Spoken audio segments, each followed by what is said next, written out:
shades. Wipe your spit from my face, wipe these tears from my eyes. Now is the time for me to rise to my feet. Wipe your spit from my face, wipe these tears from my eyes. I've got to take my life back, one chance to make it right. I'm gonna have my voice be heard and bring meaning to this life. Cause I've trusted for nothing, I've been led astray. I've been tried and tested, but I won't accept defeat. I've done things I regret, and it's time to reverse the roles. Now I just wanna make good on all the promises I have made. I will be, I will be, I will be heard. I will be, I will be heard. Now is the time for me to rise to my feet. Wipe your spit from my face, wipe these tears from my eyes. I will be. Down it. We're just gonna down the son of a bitch. Hold on, we need more of that volume. Hold on, we need more of that volume. Hold on. No, we gotta get back to the zone. Now is the time for me to rise to my feet. That was a good one. Wipe your spit from my face, wipe these tears from my eyes. Now is the time for me to rise to my feet. Hold on. I will be heard. I will be. I will be heard. Now is the time for me to rise to my feet. Wipe your spit from my face, wipe these tears from my eyes. I will be. What the fuck are you doing? Now is What's he doing? the time for me to rise to my feet. Wipe your spit from my face, wipe these tears from my eyes. Now is the time for me to rise to my feet. Some good old hip Wipe vodka. your spit from my face, wipe these tears from my eyes. Oh, this is good. I've got to take my life back, one chance to make it right. Man, you've never told me about this song, Sean. Hold on, give it to me one more time. How does it go? How does this song go? You will be hurt. But I won't accept defeat. I've done things I regret, and it's time to reverse the roles.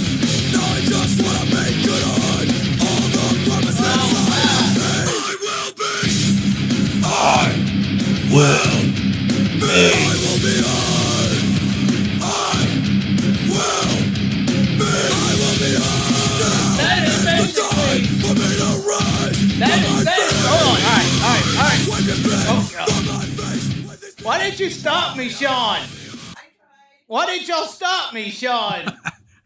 There's no stopping the chain. The Chaz is off the rail. We have broken the chains here, ladies and gentlemen. Broken the damn chains.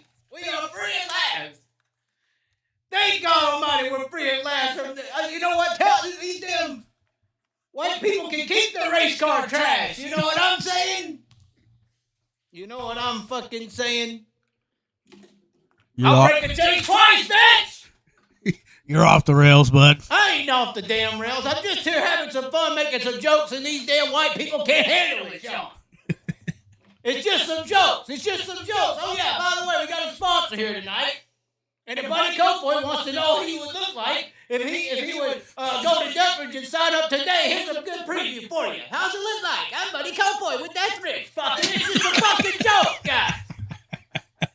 Golly, you crybaby ass son of a bitch. Crawley under a rock somewhere else. Not on my fucking shit.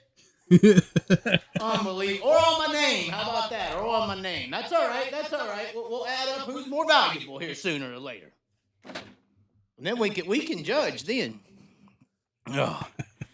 Sean, why did you let me drink all of that? I thought maybe Tone you down just a little bit. Tone me down just a little bit. What is the Snapchat setting?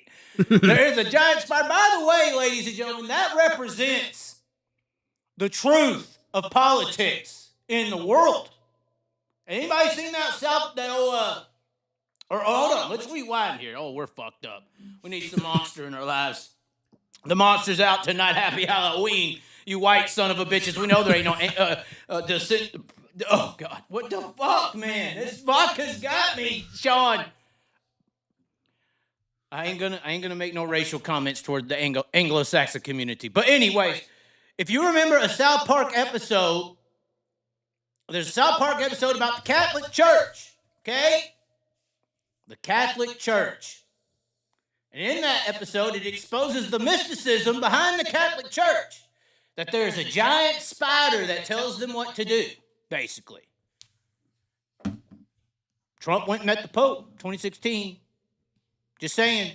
And if you pay attention to the Bohemian Grove, yes, the whole conspiracy theory of Bohemian Grove, weaving spiders, thou not come here. They're the owls. This is why you see your celebrities in Hollywood wearing owl tattoos and everything. This is Illuminati spiritual warfare. John, we watched that bitch.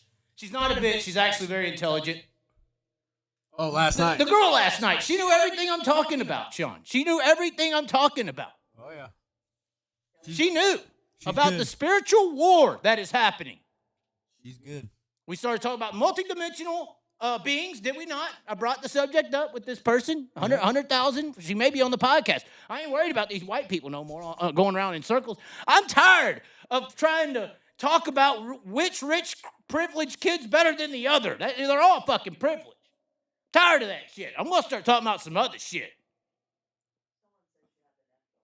Well, somebody says they got an echo down their mama's throat. That's what I heard. You son of a bitch. Why did y'all let me drink all this? By the way, this is Colorado High Vodka, ladies and gentlemen. Distilled 20 times hemp and grain, and y'all let me destroy over half the bottle? Did I really just drink over half the bottle? There's no stopping you. Oh, my. But anyway, this is Illuminati spiritual warfare. Trump is controlled by the spiders. Kamala is controlled by the owls. This is why there's spiders in Harry Potter and all the real things. And that's why the jack-o'-lantern's up there with one fucking eye. That's why, Sean. That's why. Yeah. And you didn't even dress up. You were supposed to be some army guy. And Connie was supposed to have the torpedoes, and he was like the runner of the torpedo train or something. He's got his Danny Sam's hoodie on, though. Hold on, is this like these other people that take like 6 or 7 years to get their item in? I got mine in 3 days. 3 days. It took you 3 days? Well, actually, I ordered it Friday evening and got it Monday afternoon. Wow. See, winners get shit done. Right. Winners get shit done, man. Young, old, in between. Winners just get it done. Just saying. Few and far between. The hard-working individuals versus the privileged type. But there's a lot of privilege. It's hard. Like I said, I'm tired of talking about racing simply because it is just pointing out which privileged person is better than the other. I mean, back to the money it takes to even race. It's insane. It's all rich privilege versus another. That's all it is. Yep. Sorry, I'm losing track, Sean. I'm 3/4 of a bottle of vodka in. I thought this was going to be something I would say later. Can we at least back me down with a Moscow Mule or a beer or something? You might want to just stick to Monster there. No, we're good. We do have things to talk about. Will you make that drink, though? Yeah. Okay. For the record, we'll be nice to everybody and tell them the truth. We don't support drinking 3/4 of a bottle of vodka. We poured this bottle out. It only had a little left, and we filled it up, washed it out. That was all water. I don't even think they'll believe me. I don't think they'll believe me.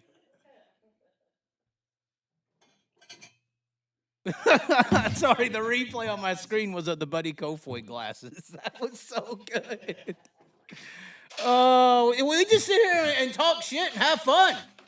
That's our professionalism, is entertainment, professional entertainment. You motherfuckers and I would say you people. There's some people out there, oh my, I learned over the last 2 days, there's a lot of people, I'm glad I'm not like them. Apparently, the things that I've been saying, everybody wants to say, but they're afraid of the reaction that they got or that I got. That's why they're all quiet down there. But apparently, a lot of people I would rather have people just straight up hate me than intimidate people to the point that they lie to my face. At least when you provide honesty, you receive it. I guess that's kind of the yin for the yang of the situation. But we did make the post. Sorry, I was trying to fix my chains. Hold on. Is Broke Joe trying to call in already? No way Broke Joe's calling in. Broke Joe is at the bingo hall right now. Hold on. Let's look at the chat. What's the chat doing? Bingo hall. What's Broke Joe doing? That could be. What? I mean, he's getting out. I've never heard of Broke Joe going outside. No, I'm just playing. Except to run. He does run. Ladies and gentlemen. Oh, I do too, my mouth. Yeah, exactly. Thanks for the one-liners in the background. It's like I got a producer, like I'm Kamala, telling me the answers. Man, that vodka, well, sorry, we're not playing it off as vodka, although I got waterlogged. I'm waterlogged from hell right now. I don't know what the hell's going on. But there is a situation occurring. Obviously, for those who saw or watched a little bit of what we posted, a $100,000 evaluation of a channel. We were tired. And hold on. Let me just read this, because this is actually some good stuff that we put out earlier today. And the original price rose, ladies and gentlemen, due to interest and multiple conversations from several people within the creator industry. Believe that the original price that I put on it was very low, and then after some reevaluation, we agreed. We agreed that it was very, very low and undeserving. Let's get over here. Where do the lines go? I don't know if we have any more. We may have Moscow Mules without the limes, which that's okay for acidity purposes. So you saw the post today on your Facey Bookie pages, all your media outlets, for sale by owner, price $101,631.55. We will get to the reason as to why this number is real. Race Ready YouTube channel. Here's what we said here. It isn't over, but it can be. Personally been thinking about this for a while. With the combination of recent conversations as well as my personal evaluation, what I have to offer this sport is simply not capable to be accomplished in a rational and or logical way. There are too many aspects, like joking. I can't joke. I mean, hopefully nobody from the Kofoid industry wants to sue me from the joke earlier. But there are too many aspects as to why I have came to this conclusion. Not just recent interactions, but over the past 12 years of being hands-on involved in this sport, from starting in the industry to studying it, to identifying a personal diagnosis of its issues, attempting to speak up aggressively on those issues, then just, we got our drinks in. Oh, my. Oh, shit. Things are falling, crashing down. I shouldn't have got you to make that drink. Oh, God, that's strong. It's so good.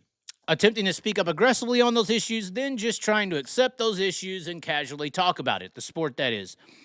It has came to the point that the only ways to operate in it go against my personal values to the degree that I simply do not want to be involved with it to this level. What is this level? Well, that is, I guess is up for you to decide. The value I am placing on it is based on what I think, with examples of the time it would take someone to build it. Think of this like the old days with race cars. If you wanted to have a race car, you built it yourself. the true value of what building a car was relatively unknown, especially in comparison to today. Today, there is a market for a race-ready car because over time, people built and sold them so often that the time to build one was able to be properly measured. Was able to properly be measured. Sorry, I drink a little alcohol and I'm confused, Sean. Building a channel, it's probably at 3/4 ball. We're still going on that. Building a channel is more than likely in the beginning stages of building cars. The time it takes to build it is relatively unknown and random at times. But we do have some decent examples of the time, and time is money, and money is time. For a small example, the biggest player I have seen bust into the game and work every day producing dirt track content is Jeremy Elliott. His daily 90 at 9s, interviews with local and national sprint car drivers at the track, and deep dive segments with the biggest / intriguing names of the sport has been in full force efforts for around 9 months currently. His channel has grown since then. I believe it was around 1K subs prior to this effort, as the channel had been posting for 6 years, more or less. But let's just say it was at 1K, and then let's round up to 5K. The lower the number, the more time it would take. As it sits at 9 months effort with a 5K sub-channel growth, 5K divided evenly between 9 months, it would take you around 25.63 months, 2 years and 2 months, to work/build a 14.1 sub channel. This is with providing effort on a daily basis, especially weekly basis, as well as having some substance to your content. I mean, honestly, what Jeremy has done is record-breaking in a way with his ability to move a ton of relationships he has developed over a couple decades worth of footwork in the business, as well as his insight and access to the Hollywood of sprint car racing in Central PA. Utilizing this channel progression, the time it would take to build a channel, combined with the effort needed to produce such a growth, and this is where we changed here. I put earlier I'm estimating around $235, but we're gonna let you realize, and actually I continue this and explain how this is a minimum of $735 worth of time per week, which would equate to around 21 hours per week, so give or take more or less, which is 3 hours per day of your time, paying $35 per working hour. So that originally was less. That originally was $15 per hour, but I bumped it to $35, and I gave an explanation as to why right here.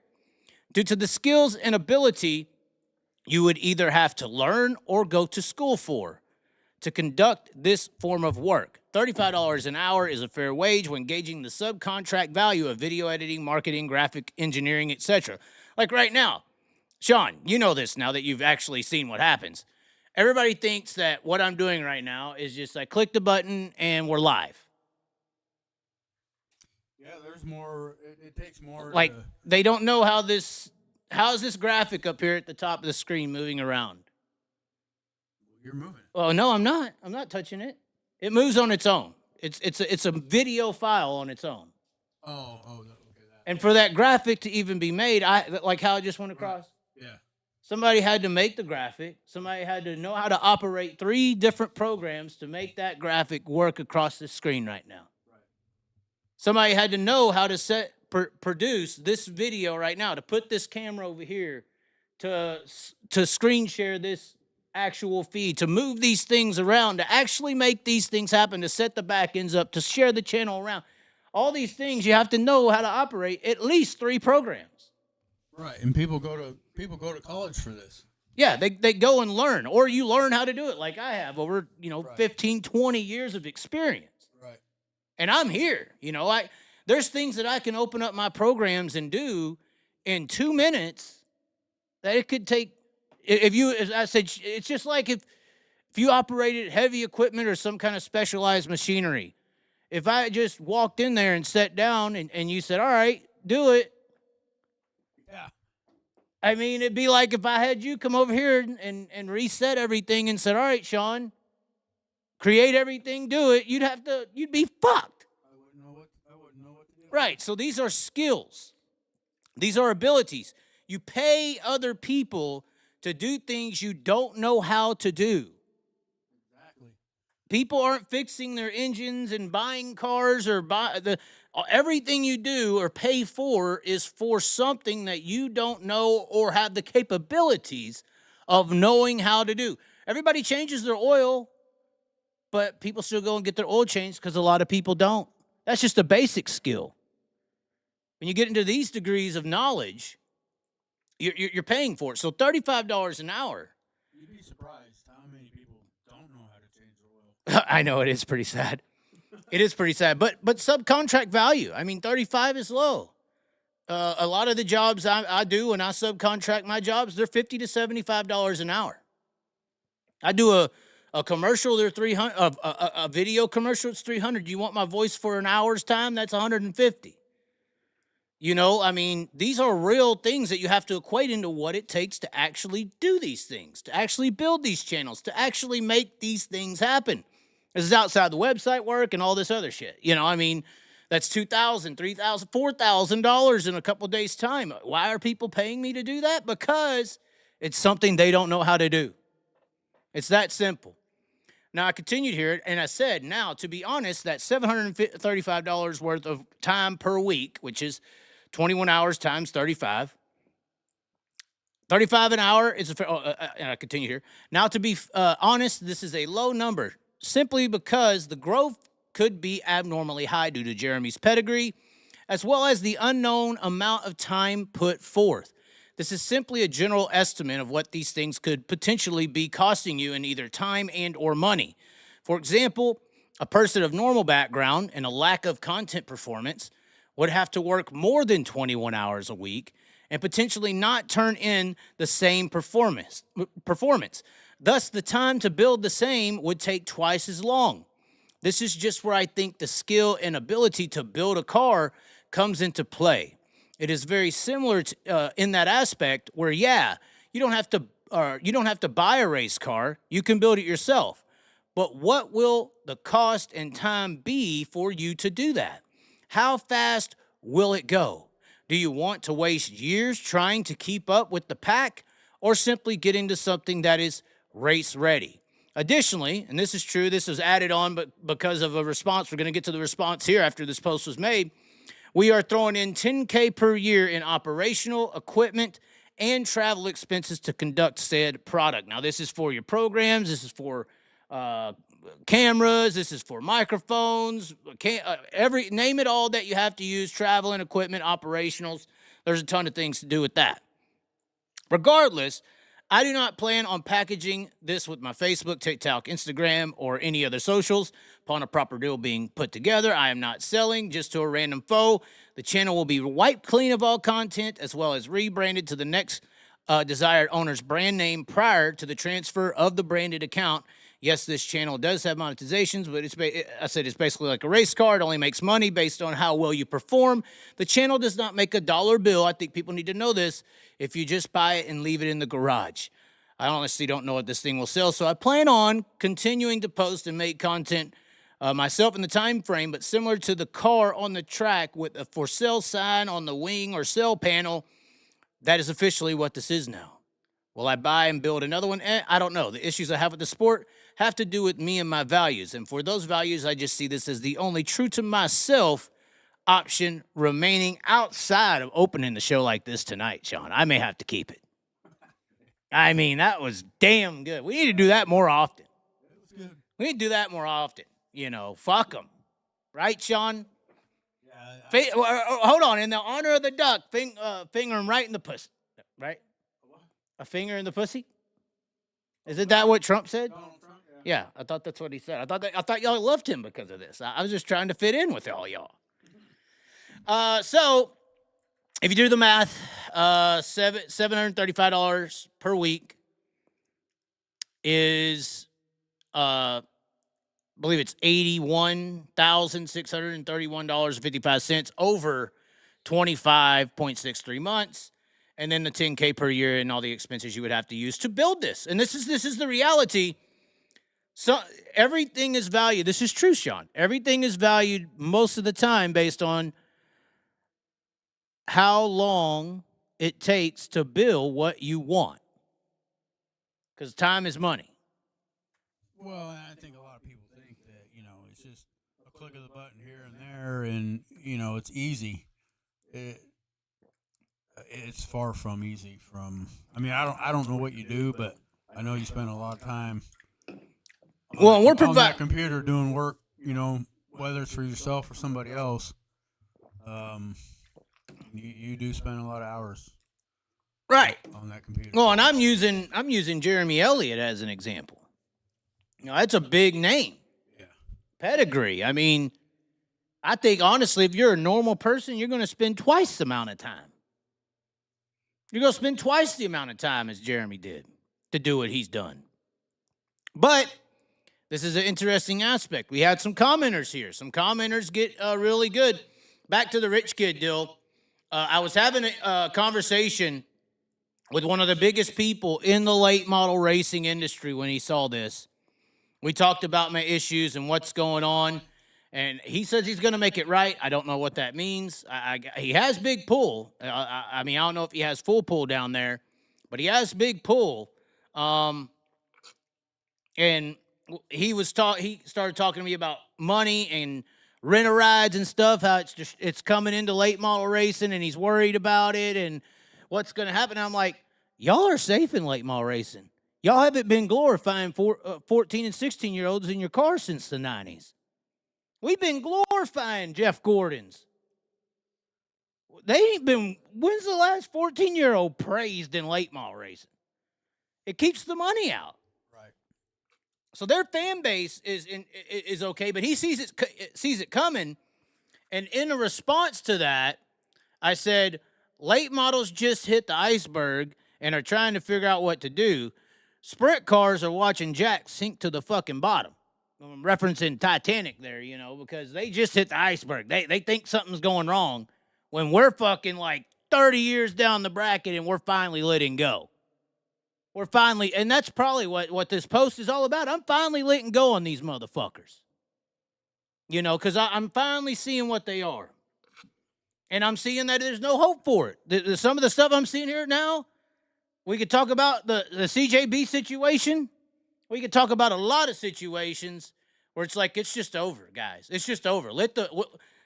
For me, it's best for me to let this son of a bitch go. And then, because if you get on here and you talk about those situations, you get overzealous people who are egotistical, freaking unbelievable maniacs. Unbelievable, next level stuff. Next level maniacs. Alter egos. Literally alter egos. Anyways, we got a response in here, and it's from John Horn, somebody else who runs a media page. He said, not sure what's funny about this post. Many of us who have worked for a decade or more to try and build communities that are thought-provoking and positive spend years on the road, neglecting everything that really matters to build a following and ultimately passive income. My video page makes $1,000 to $4,000 a month, depending on how hard I try. And this is when Broke Joe, you're lazy. You don't want to go learn a trade school. I hope Broke Joe is listening. I can't wait for him to call in. He says, I have never even shown my face on it either. Work hard, make money. Work soft, don't make any. We give y'all the shit, y'all make the memes out of it, and it's laughable. His YouTube page is the tangible evidence of spending all that time on the road. You cannot, Joe, build a page from scratch like this sitting on the couch. If you decide to build a page stealing others' content, you will eventually get taken down or demonetized. Some of us have to put in the real work with boots on the ground, and that's worth something whether you think it's funny or not. The entire industry is in a laughable state right now. This is a late model guy, so laugh on, I guess. I continued here. Exactly. I attempted to provide factual numbers in this post with an example of a high-end effort channel that went to work. Even if I get made fun of and laughed at, maybe this post will at the least set the market value of this effort we put in. And maybe some respect. Fact is, things are worth the time and effort it takes to create them. For us to be out here putting in both and getting treated and viewed upon as it's free, just go start one, is a perspective from those that don't know how to build one. Chaz Thompson, he said, it's a joke. The whole shebang is, I can screenshot a post, add a dumb sticker, or, and this is harsh, or emoji to it, and I make $200 to $400 off of it in performance bonuses, or I could spend hours editing a masterpiece video shot on my $10,000 worth of equipment and earn $1.16. I said, oh, for sure. Those sting the worst. Honestly, the value for 14K subs should be more. YouTube is the hardest one platform, in my opinion, to build. Imagine if Hunt the Front, imagine this, Sean. Imagine if Hunt the Front or Tanner Holmes wanted to sell their channel. We talking what? 500,000? Honestly, maybe $1 million, and this was before where we started adjusting prices. Honestly, Hunt the Front's probably a $1.5 to $2 million asset. Yeah. Think about it. How much time and effort would someone have to spend, think about it, to build that house? How long would someone have to spend to build the Hunt the Front house? A lot. I mean, look at Dirt Tracker. He's been putting it in daily for years and is about to get to 40K. Well, Hunt the Front's at like 160 or something, or 140, or they're up there. Regardless. John Horn said, if I had to calculate, I wouldn't know where to start, but my educated guess would be that that since 2017, I've spent well over 100, and this is why we started changing numbers. I've spent well over 150 grand on travel and camera equipment to make my content. Next motherfucker comes along from his mom's basement. He's mad about people screen recording his content. And screen records my shit and starts earning money off of it and ain't lifted a finger towards it nor spent a penny to leave the house. Graduations, birthdays, funerals, weddings, holidays, throw all that shit away, and all that stuff is completely priceless. You get none of that if you want to be at the biggest shows that actually have things happening that will generate revenue. Correct? Thinking about pricing, I'm up in the pricing. He said, up it if someone is serious about buying it. As you were selling it, then that's what it's going to cost, $10K. And then that's when I also said, $35 an hour. We put in that amount of work. He said, here's the kicker. The defense is always the same. Nobody told us to do it. Talking about creating these channels. He said, that's absolutely true in every way, which makes the efforts even more impressive in my opinion. I won't ever sell mine because, honestly, it's grown so big I can't even begin to ask for what it's worth to me. And that's the problem here. Maybe we're starting the movement on what the market value for these things are. We're going to talk about that here in just a second. Actually, we'll talk about it right now. Does anybody know what the metaverse is? You ever heard of the metaverse? No. Metaverse is a video game, Sean.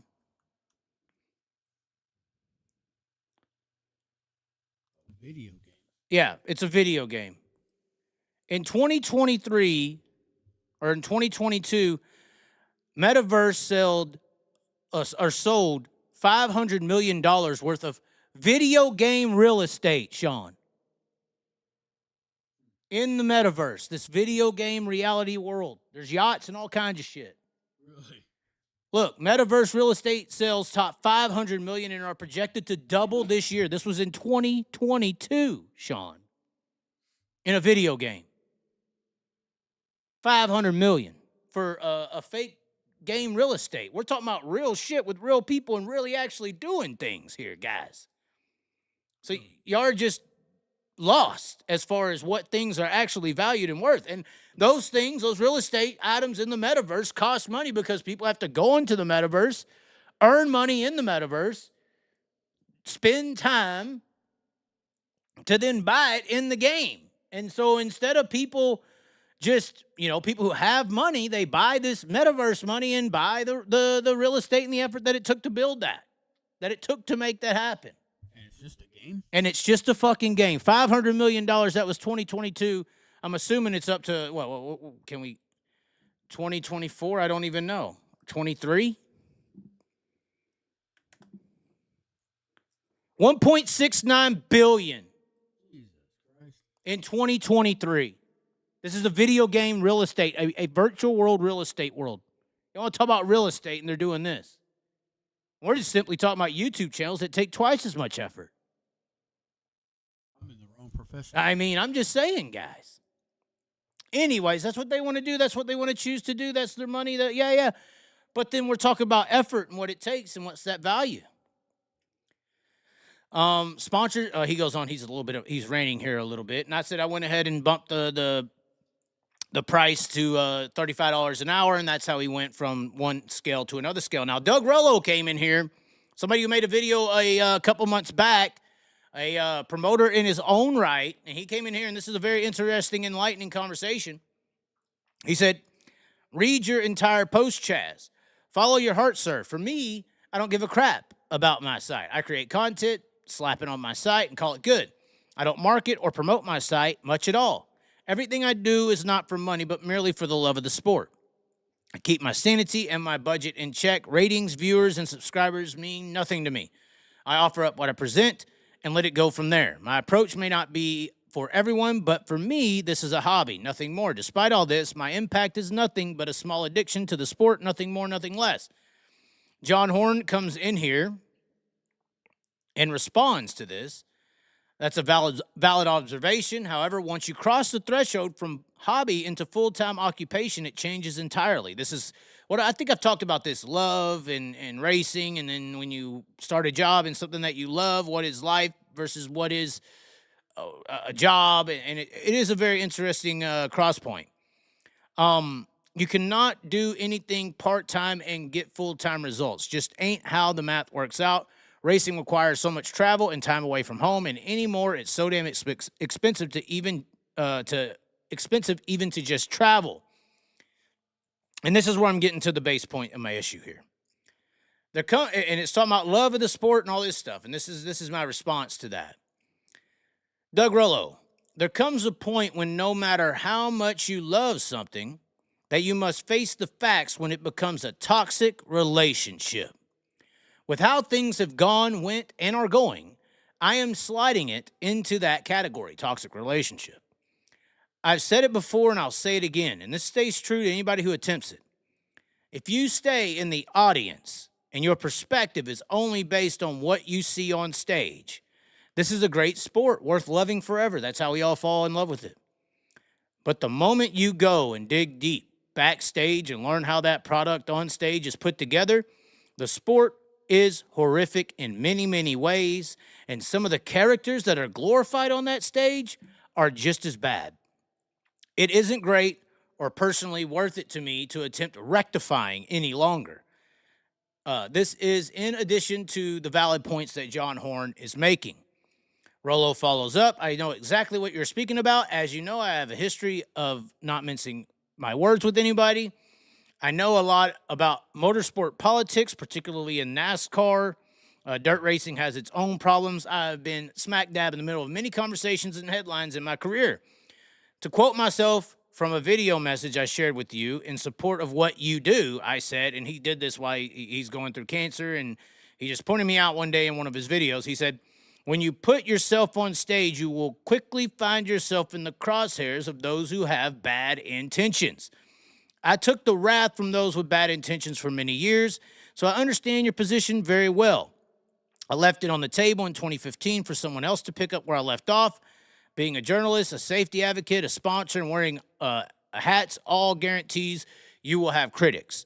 You may remember and recall seeing it for yourself when I went through back then. Surely you learned some lessons from my examples of motorsport's dark side. I know way too much that I can't publicly share. Carrying this to my grave is a heavy load. You get tired of that load, and you find yourself at the point you're at during this time. Good luck. And I said, yeah, appreciate your wisdom in understanding the situation. So there's more comments. There's more people in here. Nice comment by Robert Biggie G. Gill. And more people making fun of this situation. But $1.69 billion in video game real estate, Sean. That's just nuts. Nuts. Y'all go do the math. Y'all want to go do it. Anybody wants to go do it? And And everything's valued based on what it costs or how much time. Time is money. In my opinion, time is money. So how long did it take you to make that? That's what people don't see. How long did it take you to make that? That's what it's worth. That's the value. How much does it make after that time you've made that? Even if it's only making based on what you're doing, then it has to be operated to make. So this is why I call it a race ready. It's just like a race car. I mean, some people call it a hobby. You can call social media a hobby. Racing's a hobby. How many of these drivers are actually how about this? How many of these team owners are making money? I love hearing these drivers saying they're making money, and it's probably true. How many team owners are making money in this sport, Sean? How many? How many? And maybe that's why these team owners are starting to take the checks from these rich kids so that they can find a way to make some money. That's the problem with the sport. I mean, that all depends on, like, car owner and driver. I mean, they come up with the percentage that fits them both, you know. And well, I'm just saying. I'm sure that, you know, when you're buying something to own it, right. For instance, if I paid somebody to run my YouTube channel and they got a percentage of what they made, they're profiting 100%. I'm the one that's having to expend. Right. I'm the owner of the situation. Yeah. The owner carries the burden of the financials of what it's worth. Just like a race car. How much does it cost to have one? So, that's the question here. What is the market value of YouTube channels? We have the market value of real estate in the metaverse, apparently. Apparently. I still find that insane, but hey, all this time, all this effort, people want one. People want to get into YouTube once they get into seeing how hard it is to build it. It's like, I want to build a house. You get out into the field and you realize you got 2 years to go and you're like, fuck this, I ain't building this. Because it's too much effort. Y'all are weak. Y'all are lazy. It takes too much time to make $1. But, once again, as I said in the comment, maybe this will start putting what these things are worth in the market. Because hey, we could tell these people right now, Sean, hey, if you could build a YouTube channel with 14,000 subs, you could sell it for $100,000. There'd be people willing to start investing that time to build it, right? Yeah. But nobody's been selling YouTube channels. Although there is some actual sales out there that happen. It's just in the bigger, grander scheme. You know, your 100,000, 500,000, your music channels, these things, they get sold. And those are way more than $100,000 deals, you know. So nobody's ever sold or attempted to sell or tried to evaluate the potential value or effort or time or projected wage that all these things that we equated into this. And that's the very interesting thing here. The other aspect of of me being not burnt out, but I said this when I started talking politically. And this is why I did, if I'm going to get my ass burned at the stake for something, I'd rather it be something that fucking matters, not arguing over which rich privileged person's better than the other. Right. That's my fucking issue. I can't even sit here and joke about it or talk about it in any kind of way because y'all's egos and y'all's little mind is so fragile. Oh, my God. What did the one person say? Oh, they went after him pretty bad. I ain't going to bring him up. Anyway. Where are we at? We got anybody ready to call in or talk some shit? Troy's got $5. I got 5 on it. We should have brought the guitar in, Sean. We should have brought the guitar in. Well, you find out the value if anyone makes an offer. I don't think I've ever seen it out there for sale, Sean. I think that's the intriguing part here.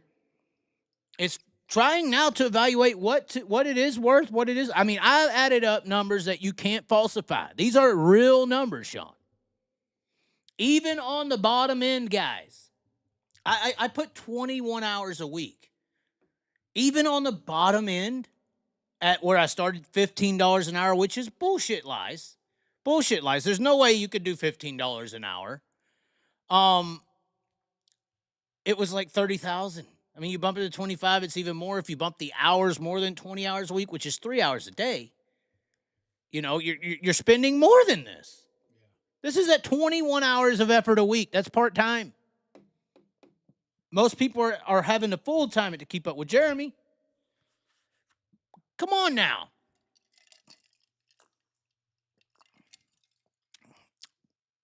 Should we read more of that private conversation? It was good. It was juicy. Oh, it was good. It was juicy. It blew up quick. Oh, let's see what it says. Let's see. This is good.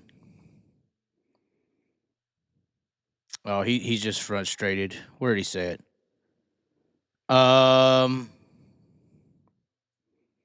Never mind. It's too personal. We can't read that. It's too personal. It gets after some people pretty tough. Bring the guitar and tell jokes, freestyle. We can't tell jokes. We'll hurt feelings. We have to be professional. Some guy came on here and said, well, if you want respect, Chaz, you need to be more professional. Who's a better professional entertainer than me? You ain't got one. Well, this is a comedy channel. Yeah, every video's registered as a comedy. I don't know what the fuck you people expected.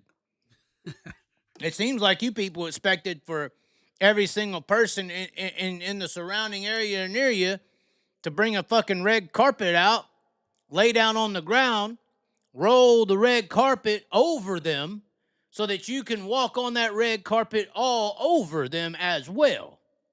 That's what some of you people are acting like. Like I said, I'm glad I'm not feeling like some of these others.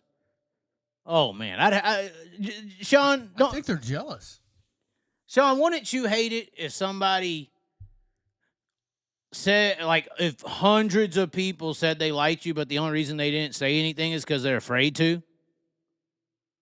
Or, like, hundreds of people had an opinion that, for instance, Buddy Kofoid sucks. Like, everyone in California thinks that. But nobody does it because anytime anyone is halfway critical of Buddy Kofoid, the people, like his parents, lose their mind. For example, and make a big deal and blow up everything and plaster face. So everyone has seen this activity and attitude, so they just don't say anything about Buddy Kofoid anymore. They don't want to get exposed. Well, they don't want to deal with the Facebook psychopathic drama. Right. Just over some layman's opinions of Buddy Kofoid. You know there are people out there that will. Yeah, I know. This is what I would not want to be. That person. I would like a rational mind and accept things for what they are. Accept things for what they are. What does somebody want to do? I was thinking of highlighting up and coming drivers. We already highlighted Danny Sams. Right. We already highlighted Danny Sams. Obviously, we got the spider behind us with the Trump. I don't know who saw this earlier. Do we need to replay our intro? Yeah. Should we replay our intro? Yeah. We got 100 people here. Who wants to see a replay of the intro? Let's do it. All right, ladies and gentlemen. For those who did not see it earlier, we are going to replay the intro. Replaying the intro. You gotta go up there and do it, Sean. You gotta get up there with the lights. No, we're reenacting. Oh, we're gonna reenact the intro. Okay. Yeah, we're reenacting the intro, ladies and gentlemen. Yes. Oh, yes, we are. Hold on, Sean. We got to get everything in line. Go over there. You're good. Oh my God, Sean. What are we doing? Hold on. Let's reenact this intro. All right, ladies and gentlemen. All right, here we go. All right, cut the lights, Sean. Cut the lights. We're reenacting the intro. Here we go, ladies and gentlemen. You better be ready. Hold on. Where'd it go? Where'd that damn sign go? There it is. All right. Here we go, guys. Hold on. It's gonna get real. It's gonna get fucking real in here. You better be ready. Oh my God, Sean. I don't know if they can handle this. All right. Are you ready, Sean? Good. Hold on. We're almost there.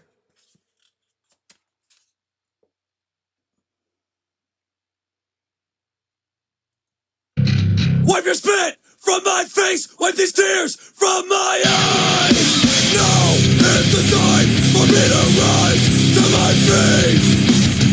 Wipe your spit from my face, wipe these tears from my eyes. I've got to take my life back, one chance to make it right. I'm gonna have my voice be heard and bring meaning to this life. Cause I've trusted for nothing, I've been led astray. I've been tried and tested, but I won't accept defeat. I've done things I regret, and it's time to reverse the roles. Now I just wanna make good on all the promises I have made. I will be, That's a good drum, man.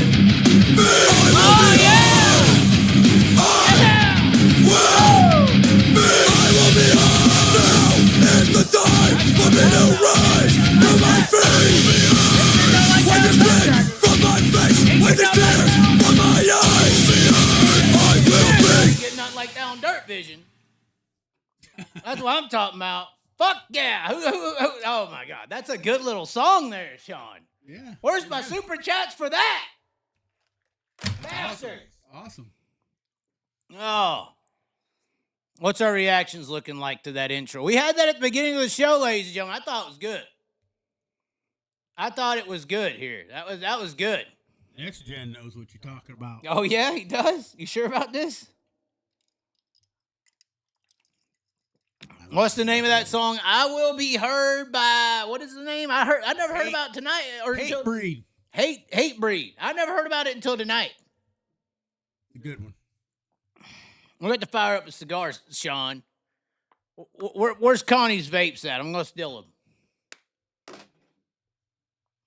Damn dippers getting old. Anyway, I was front row at a Hate Breed show. Great time. All right, do we do some call-ins? Let's do some call-ins. I'm sure people want to react, call me a fucking idiot, say this and that. There's been a lot of blowback on the Riverside deal. Clayton Allen, I've heard from him. I've heard from Derek Hagar. Derek Hagar, you know who that is? No. Well, that's what I was trying to tell everybody the other night. You got to get out of the South to go race. But there's some things going on with this Riverside situation. I would appreciate people to call in. They haven't, but I can't do nothing about that, guys. I can't do nothing about that. You don't want to call in or call in. I understand, and some people were mad. Hold on, I know we're white out the screen there for a second. We're trying to sign in and get these call-ins going. But I know I have an opinion of this Riverside deal, and it does not reflect what some people out of the Riverside camp agree with. There is a lot of murky water in this Riverside deal. There is. And I really don't know what to say all about it. But I do know that there was some murky things up with Riverside. I don't know about the other end. I've tried to get them on there.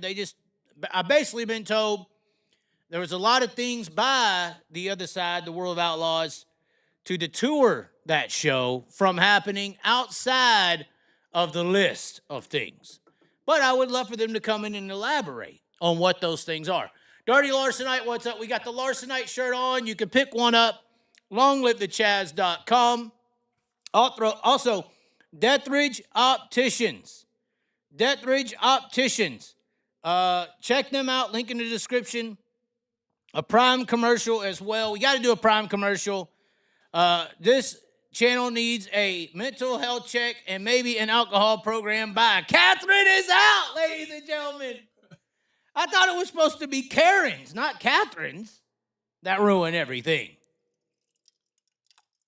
You get halfway through a Moscow Mule and people are crying. What is wrong with these people, Sean? Wow. What is wrong with them? These are the depressive people of the world. These are gaslighters. I had somebody mentioned Tim Crawley. Speaking of Tim Crawley, not going to bring this situation up, but gaslighters, professional gaslighters.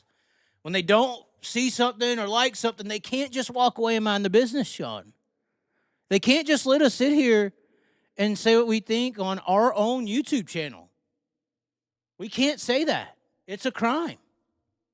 They have to come at us, guilt trip us, make us feel bad, tag us in posts, try to make us want to cry, Sean. Almost cry on the show, yeah. Sissy bedwetters is what I call Almost them. cry on the show. They want us to feel bad. They want to gaslight us to depression. Well, depress these nuts or pay me to shut my channel down. Technically, you could shut the Chaz down for $101,651.55. There you go. There's the price to shut my fucking mouth. But only my YouTube. I never said I was done. I'm just selling the YouTube. I got 17K on TikTok. I got 16K on Facebook. I've already rebuilt that Facebook. I was already at 25, 30K over there before.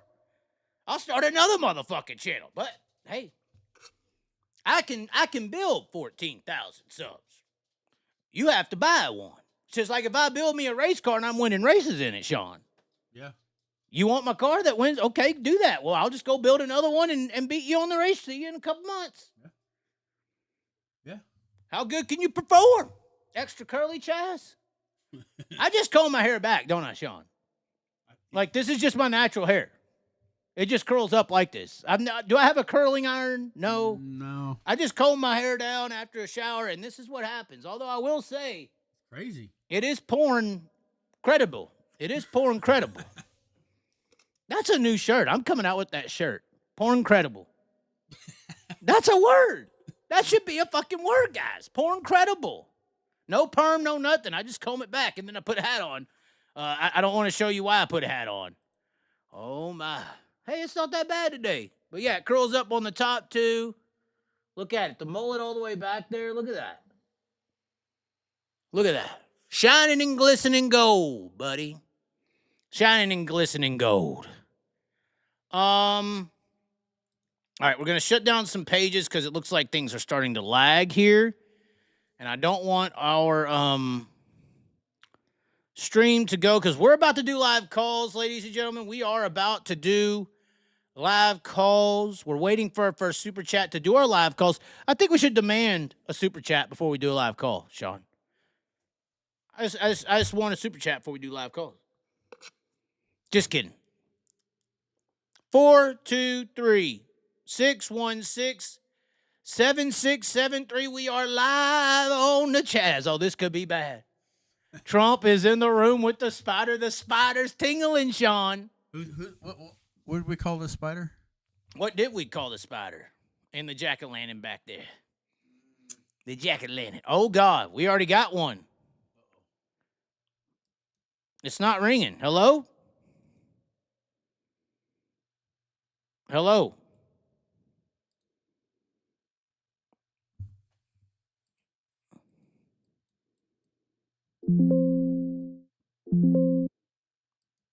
Hello? I guess maybe we'll have to restart the program. Hold on, guys. I think that was Spike. Oh, God. Oh, I can already hear Spike now. Oh, your YouTube channel's not worth nothing. Go paint pictures and get your hair done. Me Spike, me cool. I can hear him now. It's like Gronk, but like shorter. All right, the phone lines are back open. I hope we are operating properly now. Phone line is open, 423-616-7673. Call in and call me a dumbass. We can talk about whatever you want. I'm not hearing the volume. Let's see here. We'll try to play it again. Are you there? Yeah, Chaz. Okay, we hear you. Who is this? Dave Ollie from California. He's alive. Who? The hell you been up to, buddy? You're alive. This is the guy That's been one hell of a... went to the hospital. Oh, you saved his life. I saved his life. Yes, you did. I listened to you to keep me alive. Yes. Hey, we got breaking news in California. And there's people out here right now trying to kill you by taking me away.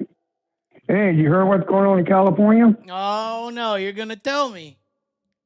We losing possibly 3 tracks in California next year. We lost 2 already. Okay. We lost Irwindale Speedway Monday afternoon. I did see that. Irwindale, that's a big loss, man. Yes, it is. That's like a it's Daytona. Track. Yes, it is. And Murphy, we're not renewing the contract for next year for King Speedway. Really? Yes. So Hamper's done. Yes, it is. Wow. That's And breaking possibly- news. Hamper's done. There's another breaking news. It's possibility Santa Maria may not open up next year. What? Who? Santa Maria may not open up next year. Which track? I don't know if I'm hearing you right. Santa Maria Speedway may not open up next year. Oh, Santa Maria. Okay. Because they can't get the loan. Oh, my. That's 3 tracks right there. Unbelievable. I'm headed to Western World tomorrow morning. Yeah, Western World should be interesting. There's 54 cars on the list. Yeah, but who is making up a majority of those 54 out there? All the California drivers. Yeah, but there's not that many left, is there? And it's quite a bit showing them from Northern California and taking the wings off. Okay. But Calistoga's coming back, apparently. Yes, it is. They had a track about 2 weeks ago to start cleaning the track up. Right. Completely. I like that track. Yeah, it'll be interesting to see what happens with Calistoga. I think that they're going to turn it into a wing track, though. I think so, too. And then around you got 410 race there next year, 2 races next year. Yeah, I'm sure that'll happen. Well, you got Rico's there, and I'm sure it'll be a high-limit track as well, so. Yeah, the HLM is going there next year. Oh, I'm assuming they will be. That's what I heard the other day. They're going there next year. Yeah, I'm assuming they will be. Keep it in the circle. And Calistoga had a race in 2019. But that's crazy. The breaking news from you is this Hanford deal shutting down. Has that been posted, or is that... Murphy walked away last Saturday night from the races. We're not renewing the contract. Who said this? Murphy. Because he can't make no money when the lady run the fair boards. Okay. That's coming from him personally. Wow. Yeah, that's all. I like you know everything what's going on in California. Shit. What's going to happen at Stockton this week? Sanders versus Macedo. They may not run Saturday night. Who? Stockton's supposed to rain all day Saturday. Oh, fuck. If Will they reschedule it? Will Will they reschedule it or just cancel it? They said they're running for the following weekend. What? Yeah. No. They said it gets rain out this Saturday. The race is following Saturday. They're following the weekend over. No way. Yeah. It's 3 points separate first and second. I mean, they have to run it. I mean, it's really not. Yeah, they don't look good for this weekend up at Stockton. If Cole Macedo was the points leader, would they not run it? Would they just call it a probably season? Not. Why? Probably call it a season. Really? And Hold on. So you got- believe it? You believe Broke Joe on this? Yes. You think that there is a cartel? I don't believe half the shit Joe's saying. You believe half? I don't know. Some of them don't make sense. But this foundation is belief that there's a cartel out there running things. That's real. Yeah, I go every fucking the NARC series, most all the races. And you see it from a fan perspective, the cartel's what you're saying. I don't see it like he says it like he does. But then what do you mean? What do you mean? And what parts do you see? Because obviously you think that they would cancel if Macedo was the points leader. So that's a cartel move. Yeah, and they're going to make the decision until tomorrow afternoon for the weekend. It's showing rain all day Saturday at Stockton. Okay. Well, Dirtslinger made 100% chance of rain. What did Dirt Slinger do? Cole is supposed to run the World Finals. That's true. Yeah. That's next week. Yeah, the rescheduled date, apparently. Yeah. But I'm assuming And like I said, Tarleton... that's what I would do. It gets rain out Saturday, run it Sunday afternoon. Right. But Stockton may be a county that isn't nice, you know. It ain't the first time they're running on a Sunday afternoon up there in Stockton this year. Okay. Yeah, they come about 4 or 5 months ago. They got rained out, and they run it on a Sunday afternoon to make it up. Mm. Yeah, and I mean, Murphy is down at King Speedway, and possibly right now, one there, no, they don't want the contract because of the lady runs the pro boards. Okay. Because she's a fucking bitch. Okay. Wow. Jeez. She is a bitch. Now, are you? Now, hold on. We're talking about California. Are you sure it's a she? Yeah, the lady runs the Stockton, Hanford Fairgrounds. The lady is she runs the identifying as a she, or is she a she? That's what I want to know. She is a she. It's a regular she. She's a fucking bitch. So then you're saying the Chaz has to come over there and lay some smackdown on her. And I'm talking about the bedroom version. You got to get the girls with the heart. And then she runs too, Larry, too. For boards too. Oh, really? Yes. Oh, wow. That ain't good. No, it's not. This is bad. And I know, I mean, she don't even help the handicap out. She don't even run the tram no more because too much hassle for her for the fair boards. It's okay. So I'm curious, honestly, because I've been experiencing this. I'm going to change the subject because, okay, we get she's a bitch and all that. But I'm curious, how is the aroma over there in California in concerning this next Tuesday? Do we all know what next Tuesday is? It's the voting day. It is the voting day, or the rigging day, as some of the Trump people believe, I guess. But yeah, this is the spider over there is trying to win, and the owl is trying to fend them off. So who's going to win, the spider or the owl? I don't know. I haven't been paying attention. You ain't got nobody saying the world's going to end if Kamala wins? I mean, that's all we hear over here in the rest of the world, is that if Kamala wins, I don't hear that in California. Huh? I don't hear that in California. You go in Arizona, you hear it. So no one's worried over there. Y'all are protected. Y'all are surrounded by normalcy, I guess. Yeah. And if Trump, do they believe the world's going to end if Trump wins? I don't know. I haven't been paying attention on this stuff. So you don't hear anything about it in a daily life? No, I don't. Nice. Damn. That feels, I didn't know that world existed, Sean. I can't go down to the street without hearing about it out here. I mean, they think it's coming to an end next week. It could be very possible. No, well, now it's possible. Which one is it, damn it? Hey, I was up at Chico this year for the height limit. Yeah. The guy said, Chuck don't get in the office at war zone. Yeah, that's what people think, yes. Yes, that's what I heard up the Chico. Well, and then now everybody's saying even if he gets in the war zone because the left is going to go crazy that he won or something. So there's no way out. There's no way out. Hopefully Jesus will be back. Jesus will be back to save us all. Oh, God. The Trump and the spiders going to win. What? Yeah, you don't know who's going to win till next Tuesday night. I know we're going to be live. Oh, we're going to be hunkered down in here with our white hoods on and our pitchforks. I'm going to have a survival kit. I'm going to have a survival kit on the show next Tuesday. We're going all night long until we find out who's dying first. Party. This media thing has you people psychologically deranged. They got you thinking that these people up here actually run shit. I can't believe it. You know what these people on these stages run? California. These people on these stages run y'all's fucking mind. That's what they fucking run.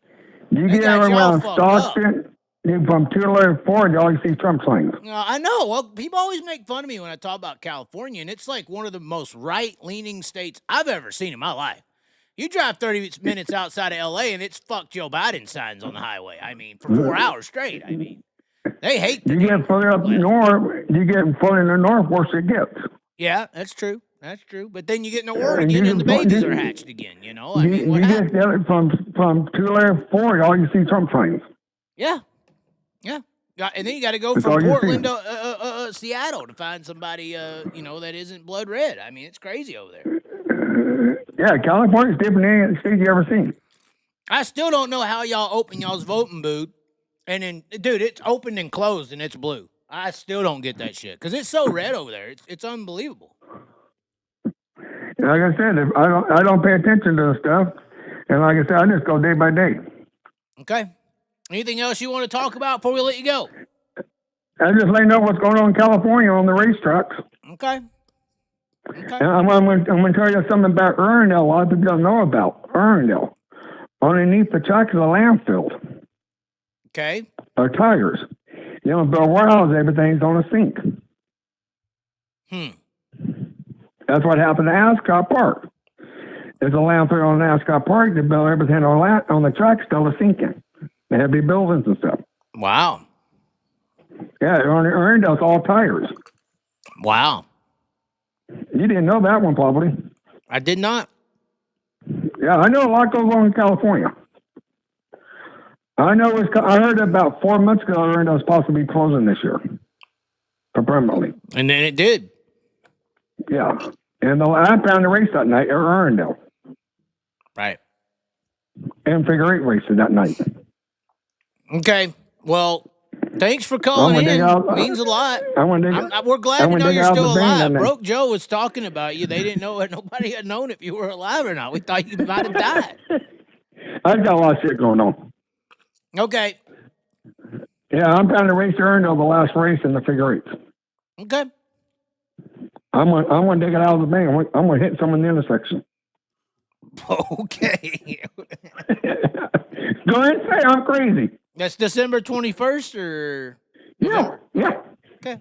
December the 21st on a Saturday afternoon. Starts at 1. I may have to be there. That may be a good December trip. Come on out. We'll see. Okay. You need a place to stay. You can stay at my place. I'm scared. Am I going to die? No. We ain't even gonna be. Stop talking about December like it's gonna fucking happen. We're all supposed to die after next Tuesday, guys. Why are we sitting here like normal's gonna happen? We're supposed to go away forever. Like I said, I'll see you talk what goes on next Tuesday. Okay. We'll see what happens. We're gonna be live with our survival kit. You go live this weekend. I'll call you from Fort Muhammad, let you know how it's going over there. Okay. And it's on Flow too this weekend. Yeah, it is. We'll be watching it here. We'll probably be live this weekend. And the promoters are really nice promoters. My dad used to wait for their down in Starkers. Oh, okay. Yeah, I know the Mars all my life. And they treat you nice there. You don't overcharge for food or nothing there. Nice. Yeah, what I do, if I go to the track at the casino right about 2 miles from the track, I go over there for lunch before I go to the track.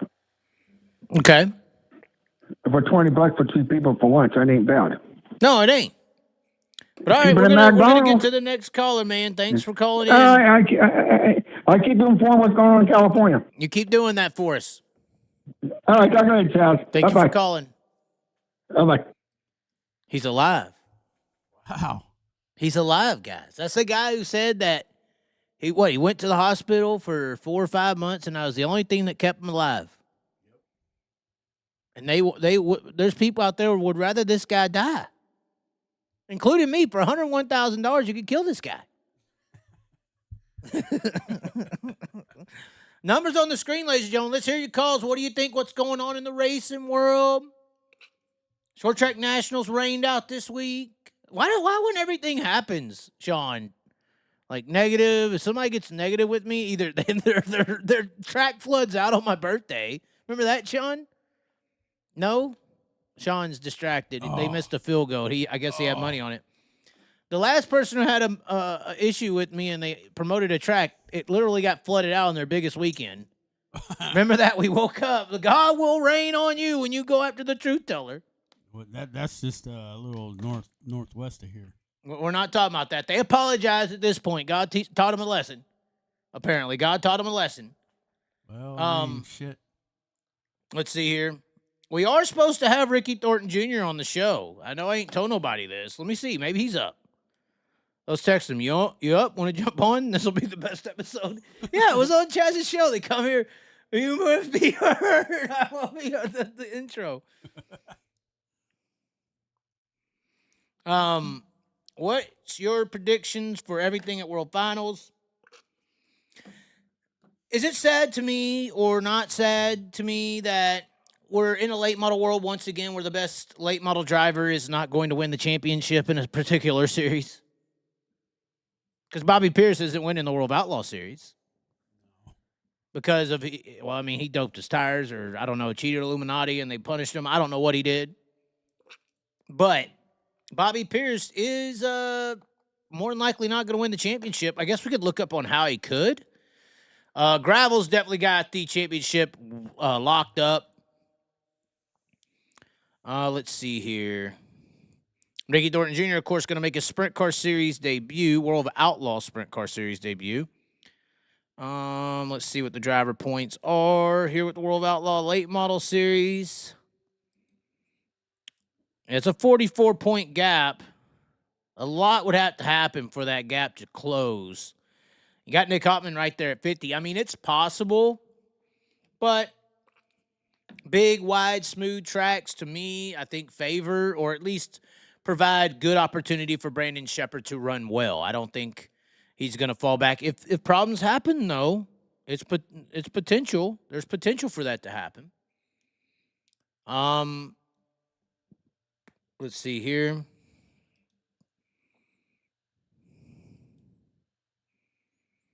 I hate hearing that 3 dirt tracks are going to shut down. That breaks my heart. It's happening, guys. This is I'm getting out at the right time. Who's the best sprint car driver in America?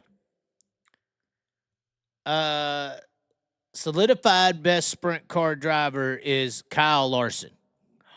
Did I say it? I think you did. Is Kyle a sprint car driver? Are we not counting Kyle? You can't count him. If we're not counting Kyle, then you have to go David Gravel, right? Yeah. David Gravel. Who else would be? Who's going to compete? Well, I guess most people would say Brad Sweet, right? Most people would say Brad Sweet, right? Yeah, what does the chat think? Even though Sweet, I think, was a little behind the 8 ball this year, but understandably so. He's trying to run a series too, so. Kyle is a sprint car driver, so who's better, Kyle Larson or David Gravel? Is that the question?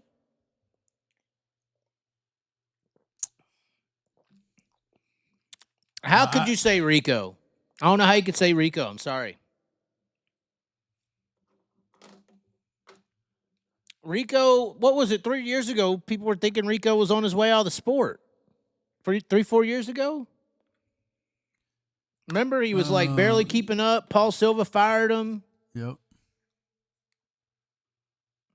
The moment, Buddy, the year, David, active, Donnie, I guess you're going to say all time. Buddy Kofoid's coming. I thought Buddy Kofoid was going to be a threat this year. For the championship. I thought that was going to be the wild card shocker of the season.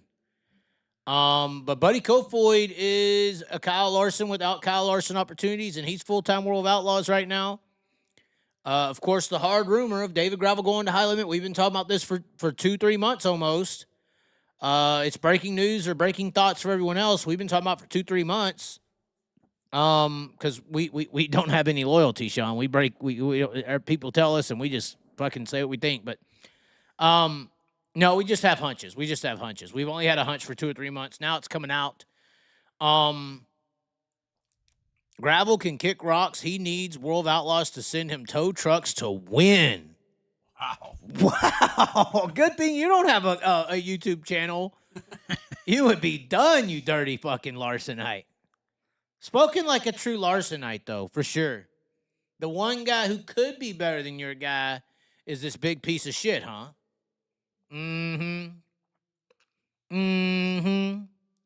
Chaz, look up the book, The Last President. Look up the book, Barron Trump. That's a creepy book. Donald Trump's kid, that's a creepy book. That's a real creepy book. Do you have money on the Jets? It's Jets-Texans 14-10 right now. Call Tim Crawley. He is angry at you and broke Joe. Well, I've already attempted to make that happen. It's not happening. There's certain levels of degrees of I'm going to say imagination, Sean, that people can't get over. It's not my fault anymore. Channel sold. $101,000 richer, bull. Well, I mean, you speak the truth, and this is what happened. Yeah, well, it wasn't even disrespectful, was it? No, there was no disrespect at all. But once again, after that situation occurred, I hear that that's the situation. So that's fine. Corey Day ripping the cushion looks like a 2020 Larson, but he's had some bad luck in races this year. Corey Day's not as good as you think he is. I don't think he is. If he don't have a cushion, what is he? If he don't have a cushion, Sean, what is Corey Day? He's not a factor. Nope. And he obviously is not transitioning to NASCAR like everyone thought he would.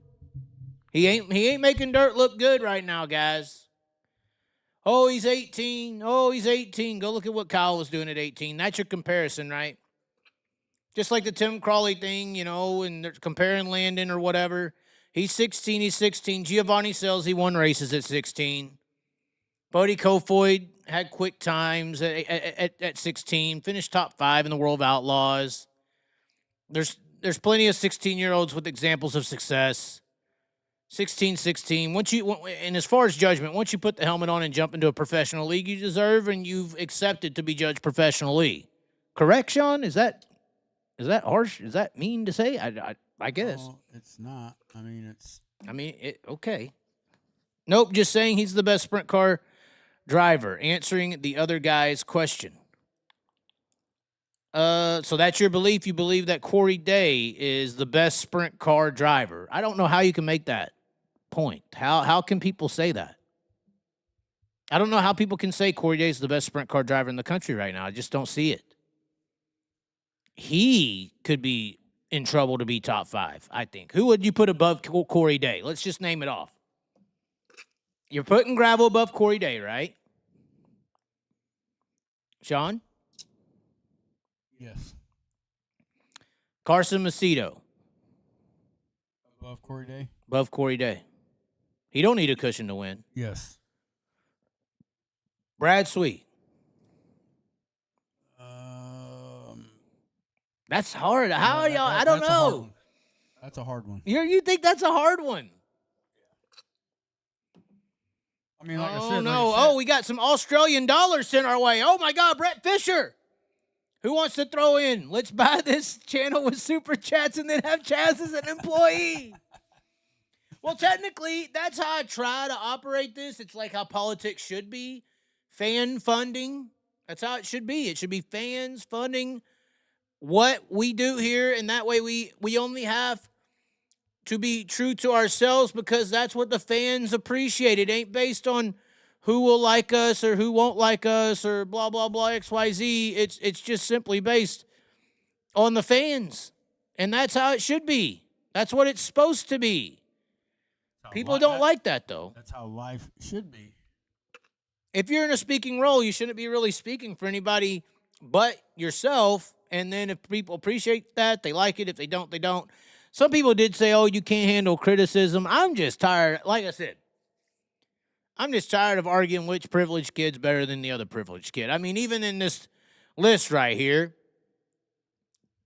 Kyle Larson, Brad Sweet, Macedo, Buddy Kofoid, Courtney.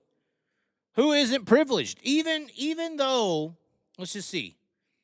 Even though Kyle Larson and Buddy Kofoid, and even you could say Tyler Courtney came from no money, money and opportunity came to them. It's not like they went and got into college, built a career, started a business, earned the money to race, and then started winning. That's not what happened.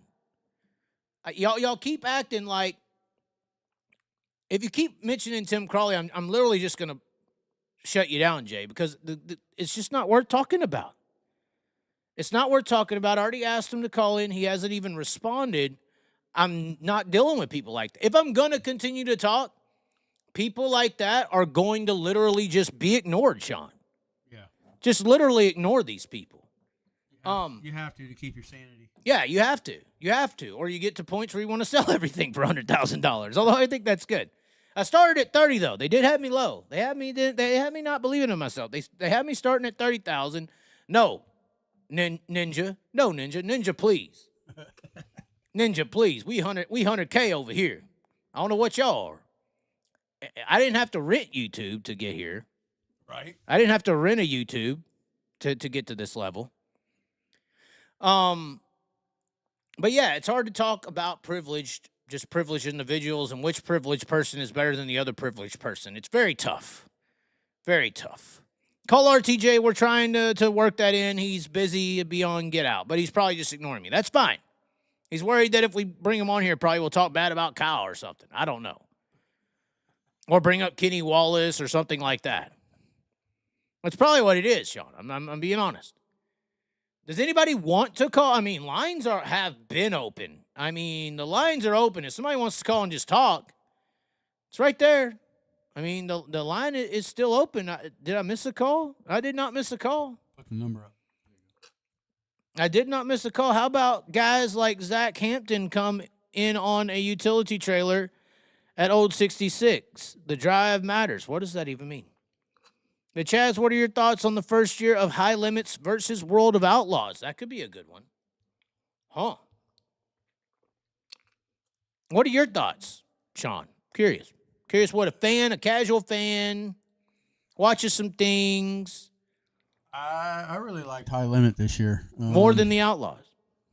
I like them both, but High Limit was just a little bit better. As far as next year goes, I would only think that High Limit is going to build their product better, which is, that's going to force the World Outlaws to try to do better, but I guess time will tell. Okay, well, if I was to say something about it, I don't know. I am not sure. Oh, that's why everything's hindering. Well, never mind. I think that High Limit's not going away. They're not going to go away at all. They just had too good of a year this year to not. To let it go. Well, and somebody just said it. Somebody said the Outlaws need more short tracks. I think that's why the racing was better in High Limit. They went to shorter tracks, newer tracks, different tracks. They didn't just stay. And the World Outlaws technically had gotten boring, I thought. There was a point in 2020, 2021, 22, 23. I really only had, outside Knoxville Nationals, Kings Royal, I only had, a few races I wanted to go to, like River Cities, Chico, I-36, US 36, maybe I-55, because all the other ones were just cookie cutters. Thought the other ones were just cookie cutter boring racetracks. Well, short track, in my opinion, evens out the playing field, as far as I'm concerned. Well, if the World Outlaws actually do lose David Gravel, what are they going to do? Well, seriously, what are they going to do? I don't know who would be the next poster child. I mean, is Buddy Kofoid going to be the plant to represent the Outlaws? Buddy Kofoid versus Macedo? I mean, how many tickets is that really going to sell? Are they going to depend on Sheldon that much? Yeah, I don't know. Yeah, bad format. I think it's a bad format, too. I think it's a very bad format. I think that's why you have more regular people with race cars, higher car counts, with High Limit on an average, because it was shorter tracks and a different format, so you could potentially battle for a good starting spot. And we all know starting spot's everything with these wings on, but you get them on short tracks, you change the format up a little bit, more teams show up because they think they have an opportunity to run better. And the World Outlaws straight up just draw, start where or not draw, but qualify, start where you qualify, unload the car, load the car up, and collect the check is great for the platinum teams. Great for the full-timers, but It ain't great for nobody else. Yeah, something has to change, I think. How did it go without a flagman this year at Lincoln? Didn't really hear no complaints all year. I mean, I didn't really hear much about Lincoln. Did you? I didn't hear much about it, so it couldn't have been that bad. Probably onto something over there. I don't know. I mean, this world is changing, and I think no flagman is. I can take it or leave it. I mean, I don't know. I don't have much to say about that, but I mean, good idea. How can they change the car to make it more racy? Now, see, this is the kicker that I have been somewhat advocating for. I think that if the world of outlaws get to the point they need a trump card to really make an impact and get that, oh my God, we got to watch this feeling back. They get down to just 12 or 15 people who's really willing to commit, and they want to make an impact and take 1 or 2 years to really get back in the fight. I think you have a next-gen sprint car come out with the World of Outlaws, Sean. A new next-gen sprint car, cheaper, maybe some kind of, not a spec motor, but a motor that's a little more affordable. Aero here a little bit differently. Aero here, a little this, a little that, a little safer. You know, this whole, we're doing it for the love of the sport, blah, blah, blah, blah, blah, blah, blah. And now, I think whoever takes the step forward in safety is gonna be the one to outdo the other initially. I mean, if they were to do something like that, would you jump in on something like that the first year? Oh yeah. The first time somebody goes that way, I'm gonna say this is the way to go. I still have a big problem looking at Chase Johnson updates. Sorry. Apparently, they are mandating a new fuel cell in 2 years. There's going to be a mandate on a new fuel cell, and only one place is going to make it, apparently. And I'm assuming there's going to be kickbacks. All about the money, not about the safety, only when we can monetize it. I'm just guessing. None of this is for factor real or true. I think they need to open the rules up. I think if they opened up the tires, that would be cool. But once again, kickbacks, relationships with Hoosier. I mean, this is how it goes. And I think open tire rules would just drive the price up in racing.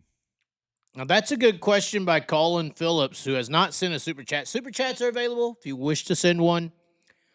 Thoughts on what if changing up the championship into a NASCAR-style playoff to make it more exciting for the championship? Obviously, late models did this in Lucas Oil. The first year, they got a complete blowback, correct? Yeah. But this year, you didn't hear no blowback. They just changed it up a little bit, and people, I feel like, paid attention to a late model championship more than they ever had before. And that was the key, because late models had this split championship gig. If you won a championship, it wasn't like you were the best of all drivers. This is why the World 100s and marquee events kind of mattered more to win, because when you won those events, you could proclaim you beat everybody. So Lucas Oil made this championship deal, threw in a little bit more money to make it a little bit more valuable and entertaining and something to watch. I think it's worked 2 years in. I think it has succeeded in making their championship a more worthwhile view. I mean, this week, yeah, maybe Bobby Pierce could do something and win it, but more than likely he's not going to. There's nothing to watch with the World of Outlaw Late Model Series this week. Or there is, but it's hard. It's a long shot. It's a Hail Mary. Obviously, we saw in the Washington game last week, you could still complete the Hail Mary. But the bigger issue is the economics on how it works. Super late model racing has fan bases supporting their drivers like they're all Kyle Larsons. Super late model racing puts money into super late model teams instead of renting trucks or midgets or trying to get to NASCAR. Their money is invested in the sport. Therefore, they have drivers and teams who want to race for money. And the series still have a form of control. See, in my opinion, even High Limit in themselves don't have the control that the Lucas Oil and World of Outlaw late model series has. They can't implement things that they want to do, because if those teams don't like it, they will just fucking leave. They will go to another series. It don't matter how good it is. If I don't like it, I'm out. Now, they can do that in the late model world. Look, they can do that, but they're conditioned over all these years to kind of have some loyalty base. Whereas I feel like in the sprint car industry, especially with it being new with the split series in the national scene, it's somewhat of a bidding war, not just in the monetary category, but in the control category. Does that make sense? The teams and those who run it, they want that control on what's happening more so than that money for succeeding on the track, because sprint cars don't race for it enough on a consistent basis for the money to be worth it. Does that make any sense? These business guys would rather have the power more so than the money. So a chase-style situation in sprint car racing, oh, fuck you. Oh, fuck you. I'm not getting screwed. I don't like that. It's more of an owner's decision, I think, more so than a series decision. There's not as many national teams like late model racing. I mean, what was it, like 20 with the 24, I think, started the world year with the Outlaws, and 22 or something with Lucas. It was like unbelievable. So you got like 6. Now, I know High Limit has a decent amount, but the World Outlaws don't. I mean, in comparison. So you got about 60 late model teams that at any given moment for the money can go national late model racing. And they pull over 80 cars all the time. 60, 70, 80 cars is like an average car count in these industries, guys. So there's the amount of teams to where these series can kind of do what they want, because somebody's going to join. Somebody's going to run. Whereas if you're the sprint car series, you can't just do that. You lose a team or this team, and you've lost your series. Not to mention back to the fandom. I think the fandom controls this more than anything. Because honestly, who the fucking sprint car racing draws like Kyle Larson does? Nobody, guys. When I tell you that Jonathan Davenport and Bobby Pierce and Ricky Thornton Jr.'s and Chris Maddens and, hell, even Tim McCready's and Earl Pearson Jr.'s when he runs, or all these guys, they got like 10 guys. Brandon Overton, we could pile, I'm leaving some out. There's local guys. There are local guys in late models who can pull more drivers or more fans out there than a Brent Marks. Yeah. In late models. Ricky Thornton Jr. himself will pull more fans than David Gravel, Carson Macedo, and Sheldon combined. I'm just saying, guys. Jonathan Davenport pulls more than any sprint car driver. The stars of that industry pull more. The local stars, pretty damn close. And as a combination, there's nothing in sprint car racing drawing the fans like the late model industry can. Who had the record crowd of World of Eldora this year? Who broke the record? I believe it was that World 100 with the late model crowd, right? Broke the record. And that's against Kyle. Kyle Larson has been at Eldora, correct, for big events.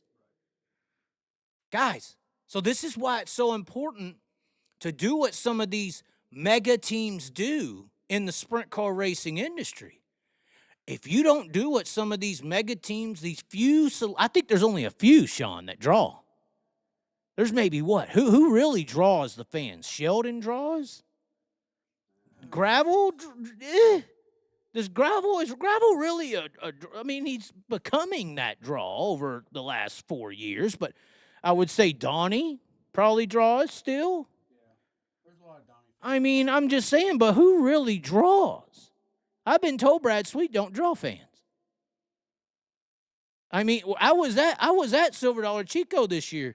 Wednesday night when Kyle Larson's there wasn't a seat to be fucking had. Thursday night, it was half empty. That don't happen in the late model industry, guys. So you have to do. The Sprint Car Series can't do this championship and let's mix it up and change the format. I believe this is a big reason, a huge reason as to why that format don't change up too much. Because it's catering to the few names and teams that will actually draw fans to the fucking racetrack. There's few people in here saying Rico. Rico, okay, there you go. You got one. But they ain't drawing like the... Is Rico drawing like the late model guy? Rico was at... Hold on. Rico was at the Gold Cup. He's a high limit driver. Rico couldn't pull 5,000 fans on his qualifying night. 4,000. I don't even think they can hold 5,000 there. I would say, guesstimation, I would guess when that place is jam smack full, 4,000 maybe. That's a high number, I think. I'm just saying. You go to some BFE late model track and you tell me that Bobby Pierce is going to be there? They're slamming the fucking house full. 10,000. How many can you see? Well, somebody said Tanner Holmes pulls more fans than the 96. Than the 96? Who's 96? It's something, what? 90, Tanner Holmes? Are you talking about Tanner English? Who is 96? Then 95% of all sprint cars. Okay, well, that's valid. That's why a Tanner Holmes is valuable. At least he can draw some people. But I don't think he draws as much as you may think. I think he draws some people. But honestly, talking about, okay, well, maybe they hold 5,000 fine back to Chico. Maybe. There weren't 5 for Rico in his home fucking state. You think that would happen if they took the late models to Arizona and Ricky Thornton was there? You think they can't sell the fucking place out at Fairbury and Bobby Pierce is in the building and Brandon Shepherd? They fucking selling out, bro. They're a draw. They're a draw. Sprint car racing don't have draws for fans. Their drivers don't draw like the late model fans draw their fans. Because we suffer from co-trickle syndrome. All of our drivers are sub-star. And our star don't even race, and our guys can't get no credibility because they don't beat them on an often enough basis because they don't even get to compete with them on an often enough basis. And then even when they beat Kyle all year long, all he has to do is win a couple races in a row, and all of a sudden he's better than everyone else in the industry. Like what happened this year. They beat Kyle Larson all year long. Didn't get no credit for it. Kyle goes on a 5-6 race win streak, and all of a sudden he's so much better than everyone else. I just don't get it. But regardless, way more Corey Day fans. Back to the Tanner Holmes comment. Tanner pulls in more than 95% of all sprint cars. That's probably true. And that's not knocking Gravel. That's not knocking. He don't draw like Sheldon. He don't draw like these guys. But does he draw better than Tanner Thorson? Who draws more fans, Tanner Thorson or Tanner Holmes? Holmes. Is there any comparison there? No. It's like 3 or 4 levels, right? Even though Tanner Thorson's probably a better driver than Tanner Holmes. I would think, personally. I think. Y'all could say it's a toss-up, but I think he's not as good as Tanner Holmes. Been told Eagle is a 2-day Friday-Saturday high-limit show paying $100,000 to win. Thoughts on new tracks you'd like to see with high limit? I heard they're limiting those. I did hear about this 2-day 100K event. They're supposed to be doing something with Race Saver as well. There's going to be some kind of interesting 305 mix. Wow. I don't know how that's going to happen. I don't know if a Race Saver guy is going to get a shot in a 410 on Saturday if he wins or on Friday. I hear they're trying to toss that around. I would like to see one of the 410 guys getting a 305. But it'll be cool if they can pull that off. Sprint cars can't depend on Larson forever. They need more than just one NASCAR driver Larson to draw fans. I know. They don't want to address this though. They want the easy labor. They want the easy fan. They don't want to build fan. Oh, they do want to build drivers. Some people do. But a lot of them don't. But Larson and Holmes, are for the fans, and I think that's probably. Sean is a Larsonite for the record, but continue talking. Sean is a Larsonite through and through. I think that's what draws the people in. After the races, they can go down the pits and get an autograph and a picture with them and stuff like right. that. I mean, but I think every driver kind of wants that. They just can't get it. Well, there's some drivers out there that's not really fan friendly. Well, and that's because most of our industry is privileged people. The sprint car world is 100% saturated in privilege because it takes so much to do it. And if you don't start winning at 16 and 18, you're already wrote off as some old guy. Late model racing, if you go up into the late model world at 28, 30 years old and start winning, you're just as famous as the best driver in the series, right? You instantly get the Kyle Larson fame. You can get it at 30 years old. You can actually go and get a job and build your way and work your way into the late model industry and become the biggest star if you win on the racetrack. You don't even, because of the monetary situation, it's hard for you to even find the way to find that shot in the sprint car world. That's never, and then when you start maybe doing well, you're old and you're past your prime and all these excuses and you're rejected. You can't even get you got to be 16 or 18 winning to really get fandom. I mean, people are considering Tanner Holmes too old now. What is he, 20, 21? 21, 22, something like that. Yeah, he's too old now. That's fucking nuts. Talking about race cars that are $100,000 cash, $120. It blows my mind. Chaz, is Eagle worth the trip from Pennsylvania? Eagle is slowly becoming that destination track, or at least they're leading the charge, Sean. Would you agree that out of any of the tracks out there, the push of people wanting to go to Eagle or a new track, let's just say the push for some people wanting to go to a new track to check it out, that push is there for Eagle. And who else is even close? I mean, some wanted to go to Huset's, but due to the floods, due to some of the, in my opinion, boring racing on the racetrack, they're not really liking Huset's much anymore. Right. Eagle, nice facility, nice racetrack. I think they're an underrated track in the Midwest, I feel. But yeah, I think people need to attend Eagle. I think out of all the tracks you could travel to, that one's up there. I'd say US 36 is a date as well. I think US 36. And honestly, Sean, I think the best racing I have seen, good mixture of speed and a track that widens out, gets slick, and really races well, is Cedar Lake. I think Cedar Lake is extremely underrated.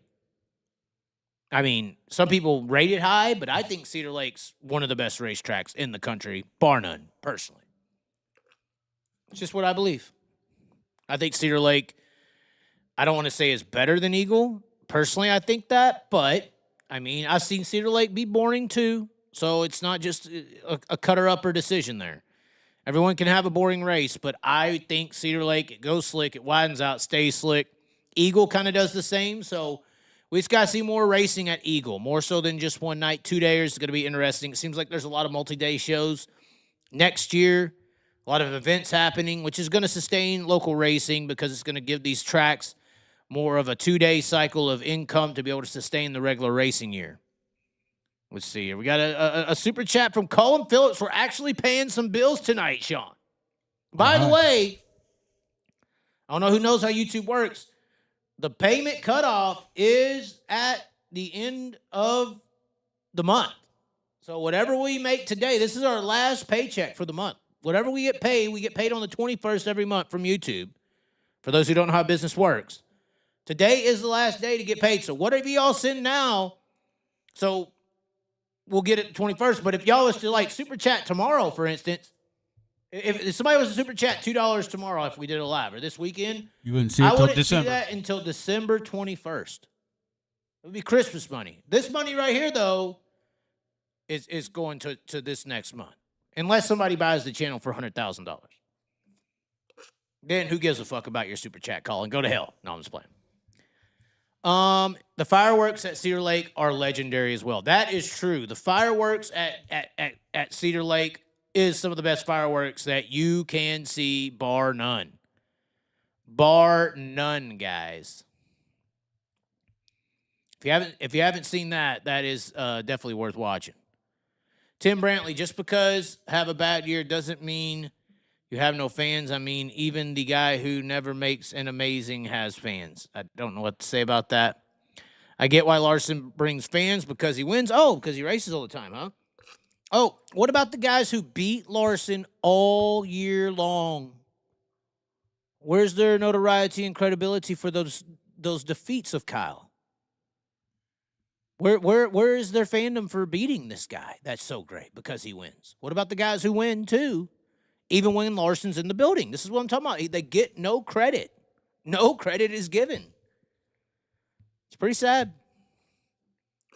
Eagle is worth it, not just because of the track, but the fact that Omaha has so much going on in June. Omaha has the number one zoo in the world. College World Series is going on, I guess, that same weekend. That'll be interesting to see how that thing goes. They should have... This is where marketing with racetracks kind of just blows my mind. Like, for instance, High Limit was at Texas Motor Speedway the same weekend as the Cotton Bowl, Texas versus Oklahoma.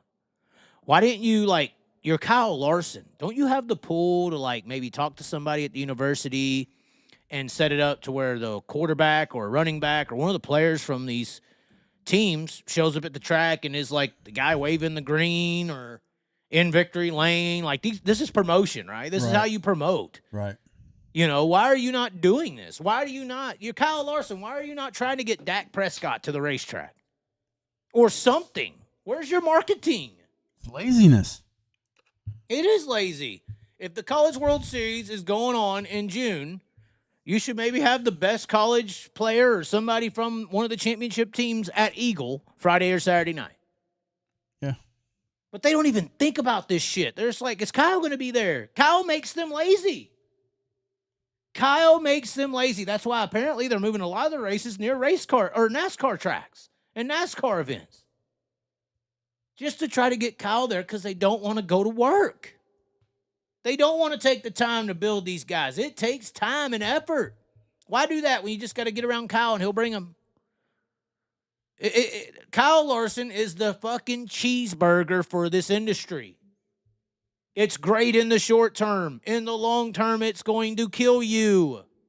That's why they're sending Corey Day to NASCAR, trying to hope that replication will happen.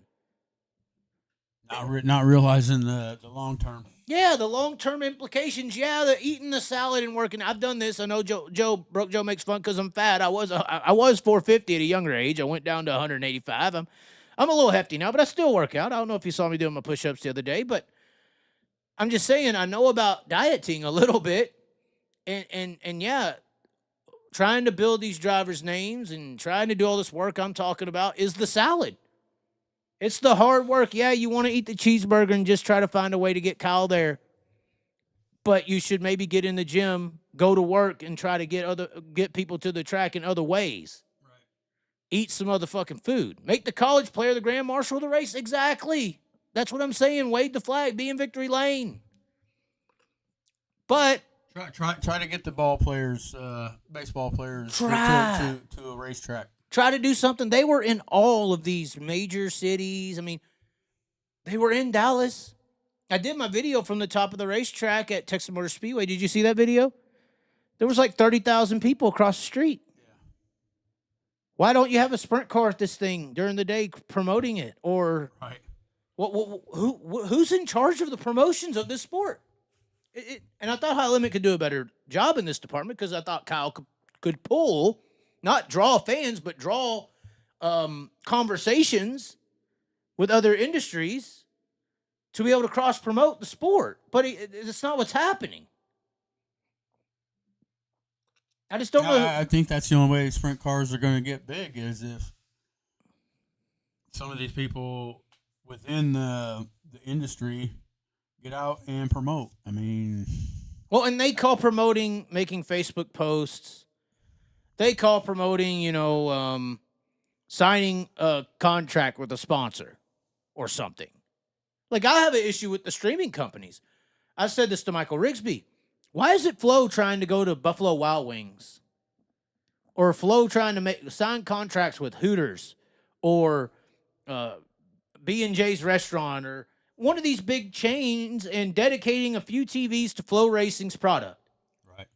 Like, okay, this TV over here, you got 25 TVs in 4 different sections. I want one of those TVs in each of those sections at every single restaurant across America dedicated to Flow Sports. How much does that cost? I'd say, Chaz, put your channel up for sale, and you be the PR person for. I've already talked to Brad about this. I think me and Brad have similar visions. I just think Brad's the work guy. Brad is more of the big green tractor. I'm on the tractor doing the work guy. Okay, that's fine, but they don't have anyone else. That's what I'm saying. They got other people who think this way, but they love cheeseburgers. That's all I can think. That's the only way it's happening the way it is they just love cheeseburgers. They don't want to go to work. This work, or maybe this idea and thoughts I have. There's not even a position like this. Maybe there's just not that. They just don't think this way. I don't know. Well, maybe they need to open up a position. Hey man. And I'd vote you first. Well, I mean, first in line. Well, I mean, but you got to put that leash on. I talked to Chase Rodman about this. You got to put that leash on. Now you're restricted. I mean, I might put the leash on if it's for the betterment of the sport, but well, that would be up we to get you. to those closed doors meeting, that fucking leash ain't on. Fuck you. That would be left up to you. Hey man, I'm just saying. They gotta let you have full reign. Full reign on what? I wouldn't want full reign. I'm not a douchebag. What do you mean full reign on what? Full reign of you doing PR work and whatever you bring in. It's more so growth, like growth manager. Is there a growth manager or whatever you want to call it? Yeah, I don't know if marketing's the right term because marketing is just kind of dumb. Casey Schumann and Brian Brown had a show at Kansas Speedway for the high limit on October 8th. It did. But that is exactly my bigger issue once we get past Kyle. Did you hear me say go to a NASCAR event and promote a sprint car race? Yeah, you did. No, I said there was an event at TMS, and they should be promoting there. It was like some kind of concert deal. It wasn't a NASCAR race. Oh, yeah. I said go to Buffalo Wild Wings. I said go to B&J's restaurant. I said go to these. This is what I mean. And this is why it's hard to do it with Kyle being involved. To properly promote this sport to new people, you have to go to people who don't know shit about racing and tell them how this motherfucker operates. Oh, because I've already dealt with these people. Yeah, well, NASCAR is not my thing. Well, this isn't NASCAR. This is nothing like NASCAR. Oh, well, isn't that's where all the best are at? Oh, this is what people think, Sean. Back to the TV analogies, the psychology of the sport, and how they've manipulated society. You got a chance. You got a legitimate shot at turning a non-racing fan into a dirt track fan. I think you have that opportunity. Well, we did out in Indy. Yeah, remember? me and him did it with a fucking couple from France. Never been to a dirt track in their life. Never been to a dirt track in their life. Loved it more than IndyCar racing. We have video evidence of this. It's on the channel. The French Invasion, Paragon Speedway. Go look it up. Video evidence. I met him at a hotel, convinced him to come. I also made sure that the guy from Bloomington, Indiana, knew who Steve Kinzer was because no one in Bloomington, Indiana knows who he is, which was just as surprising.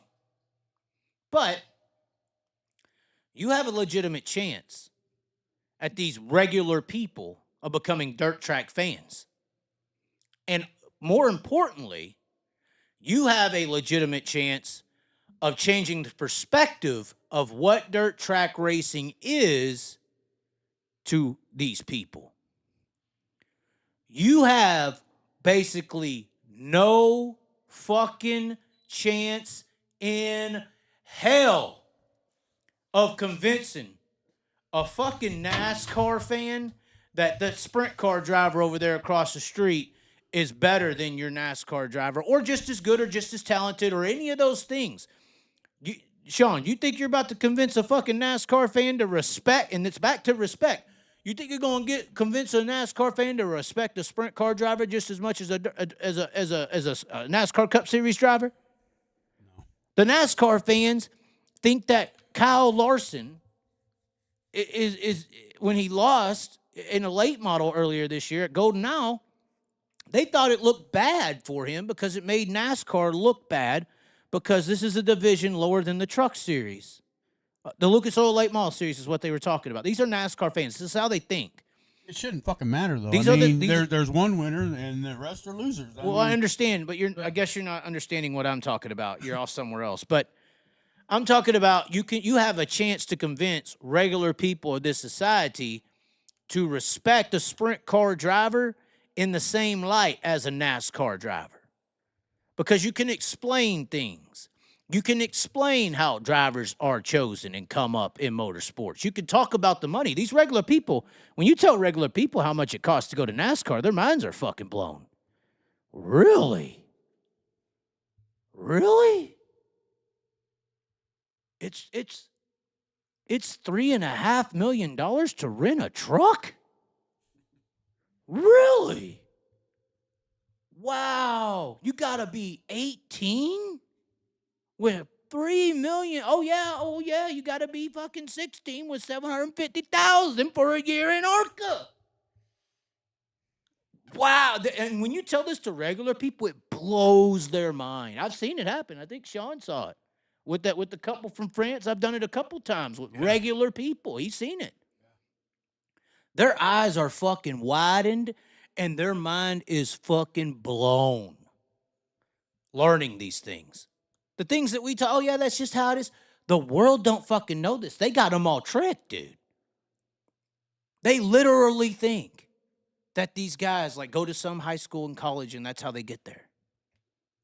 So that's why I say fuck going to a NASCAR race to try to promote respect and attendance of this sport, because respect is why people attend. We're America, once again. If you don't understand yet, America don't give a fuck about Robin. We like Batman. We don't like AFL and XFLs and all these other FLs. We like the NFL, number one. We don't go to the G Leagues and all this bullshit. We go to the NFL in the masses element. I know Jeremy Elliott's screaming, I go to my Hershey Bear games. Okay, fine, whatever. But the majority of us, we want to view the fucking best of a division of sport, right? And that's who we respect. We're like, we got to watch that. World Series is on. We got to watch it. This is the best of the best occurring. We got to see what the best do. So, and I don't watch baseball all year long. Me at all. Don't watch it all. But I know that the best of the best are playing for the World Championship at the highest level we know of. That's what NASCAR is perceived as, with little to no facts to back it up. So it's that perception, it's that respect element that truly has to be, or at least not ingrained to people, but at least given the opportunity for people to understand, to learn about. And that's how you're going to get guys and people and women and families to the racetracks. Y'all could keep saying, no, you got to get the kids involved. Sean, I went to the racetrack as a kid because my dad wanted to go. Right. And look where you are right now. Well, I'm just saying. I mean, my dad was the same way. My dad, the adults of that era wanted to go to the racing events. Because back then, local racing was professional auto racing. There wasn't these instilled environments or regimes of what is and what ain't. NASCAR wasn't as big as it is now. It was big, yeah, sure, but I'm just saying, These are things that have to be realized that are important. And you have to start looking at sprint cars and late models and all these things as just instruments.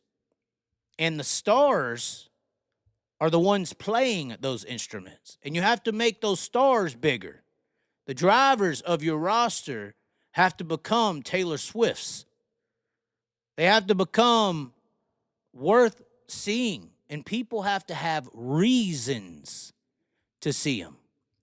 And in the sports department, those reasons usually start and end with the best. I'm watching the World Series because I respect them as the best. NBA Finals, the best, watch it. NFL, the Super Bowl, watch it. The best are playing for the best. The greatest accomplishment. So stay away from NASCAR events. Those people are too far gone. They're not going to listen to what we're talking about. Go to this regular society that when you tell them just a few little bitty facts on how this racing world operates, their whole fucking mind is blown in this perception of reality that causes the realities. Changes. 100%. So that's where the future of the sport's at. It's not at NASCAR events. That's why I really don't like Larson, because they just use Larson to continue to project this leveling system and all this bullshit. It's a manipulation that they use Larson to instill. Is it Larson's fault? No, he's just doing what he loves. But this is a very important aspect of the sport that has to be rectified, has to be changed. I've been pushing it. I know I said in my deal earlier, I'm tired of it. I don't want to rectify it, but maybe it needs to go. Maybe I wouldn't want to be out if I was doing something that fucking, mattered outside just talking here. I mean, I could go to all the racing events and run around all the high limit events and do all this shit for myself, but how is that going to benefit me? I mean, I basically did that for the Indy 500 for Paragon Speedway. I went around and built up hype and had people coming there, They didn't pay me, though. I don't want to do all this shit for free promotion, free work. I mean, I'm not going to fucking do that. So, yeah, I mean, I guess there would have to be some official title or something. I just don't see that happening. Just don't see it happening. But somebody needs to go to work. Know that. I can only suggest from this microphone, NASCAR is way bigger than Larson. Oh, really?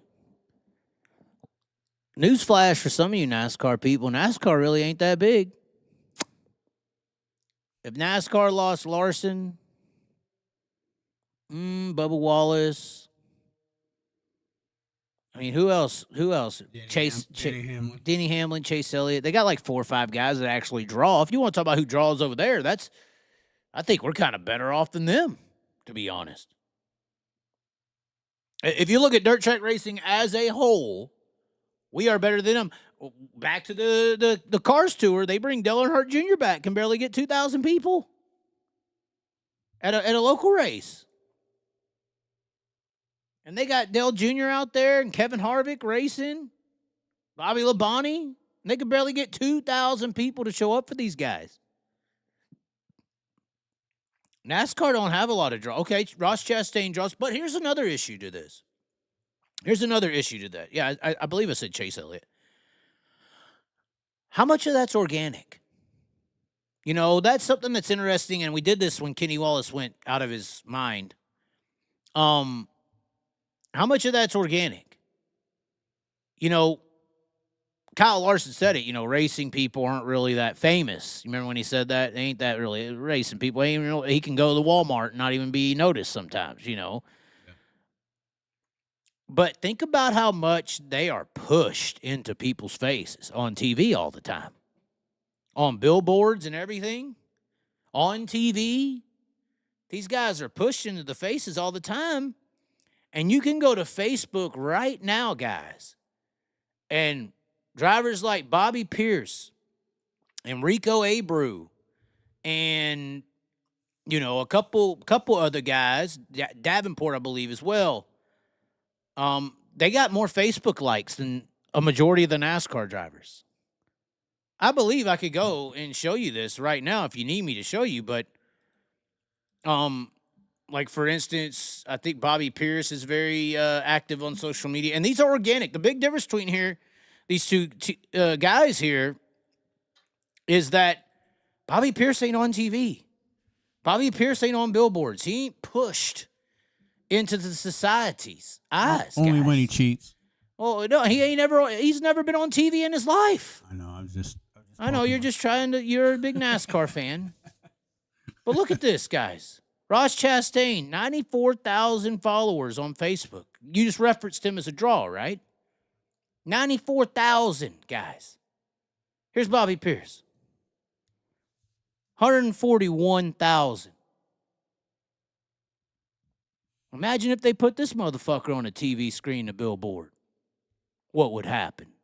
I can tell you what would happen. This is why NASCAR is scared to fucking death of Bobby Pierce. The stuff I'm talking about could destroy NASCAR. This is why I say it's difficult to promote the sport with a high limit or a Kyle situation, because the people above him who sign his checks know what I'm talking about.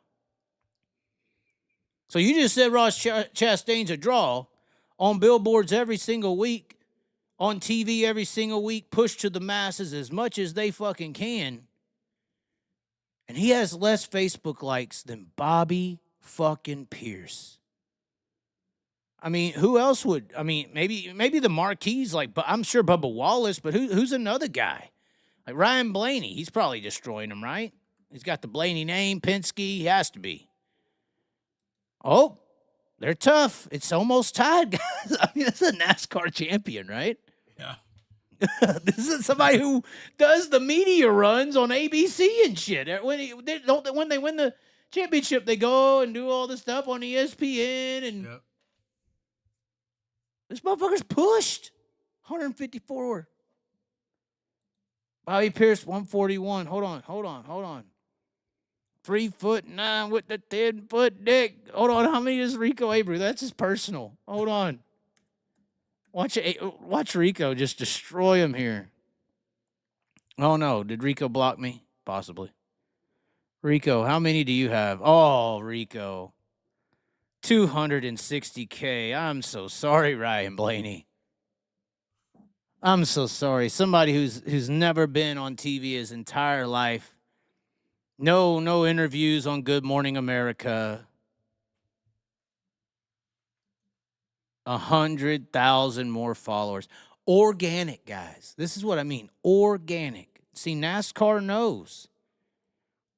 NASCAR knows if you were to push this fucking race car and our characters and our drivers on the TVs, on the Good Morning Americas and stuff like these son of a bitches are, they would be destroyed. Their empire would collapse. How would they beat that, Sean? Yeah. How would they beat us? They know these things. Their marketers go research this shit. They're scared to fucking death of this thing. That's why they want a leash on it with Kyle. That's the one negative to high limit. It's Kyle is now has become a controlled opposition. And maybe that's why high limit don't go and promote and get out into the world, because of the things I'm talking about. Maybe there's some orders higher up that we don't know about, Sean. Now, why aren't they? Why aren't they getting out there? What happened?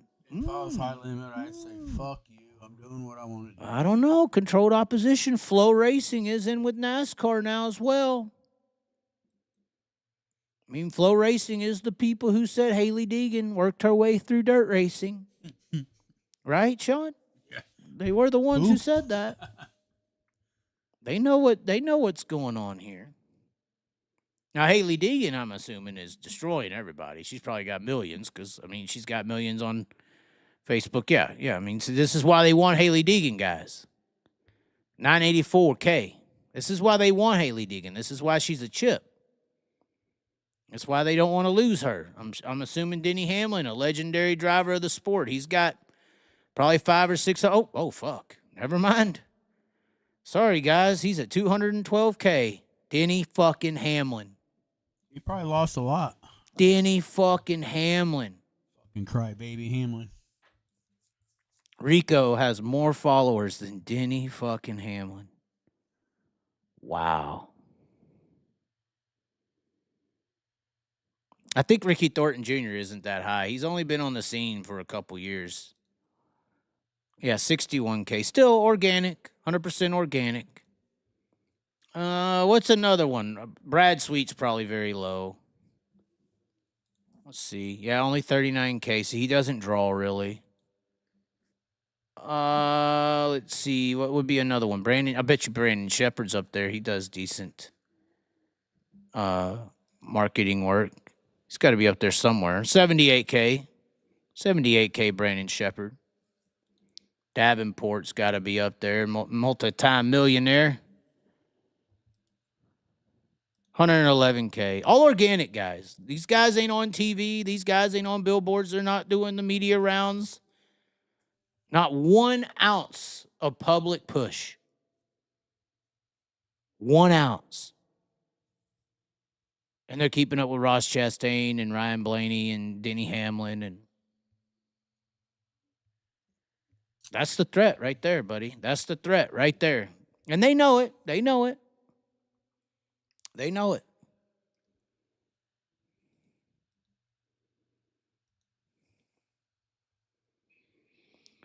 Facebook followers doesn't really represent how many people actually follow someone. Oh, my God. Did he not listen to me say billboards and TV? So what I mean by that is, let's just say Bobby Pierce is pushed to, at a top, some 2 million people a year, maybe. Whereas these guys are pushed to like 350. Everyone in the society has at least seen the billboards, seen their name, knows their name, has the opportunity to know their name. They're simply not likable. That simple. They're simply not normal. As much as I could bitch about the dirt racing people being privileged, they're privileged with a couple $100,000, Sean. Right. These motherfuckers are privileged with multi-millions from birth, more than likely. Even a guy like Kyle who raced his way there, I mean, money came to him. Let's see what Kyle's got. Oh, Kyle's probably got them all trumped. He's the big dog. Let me see.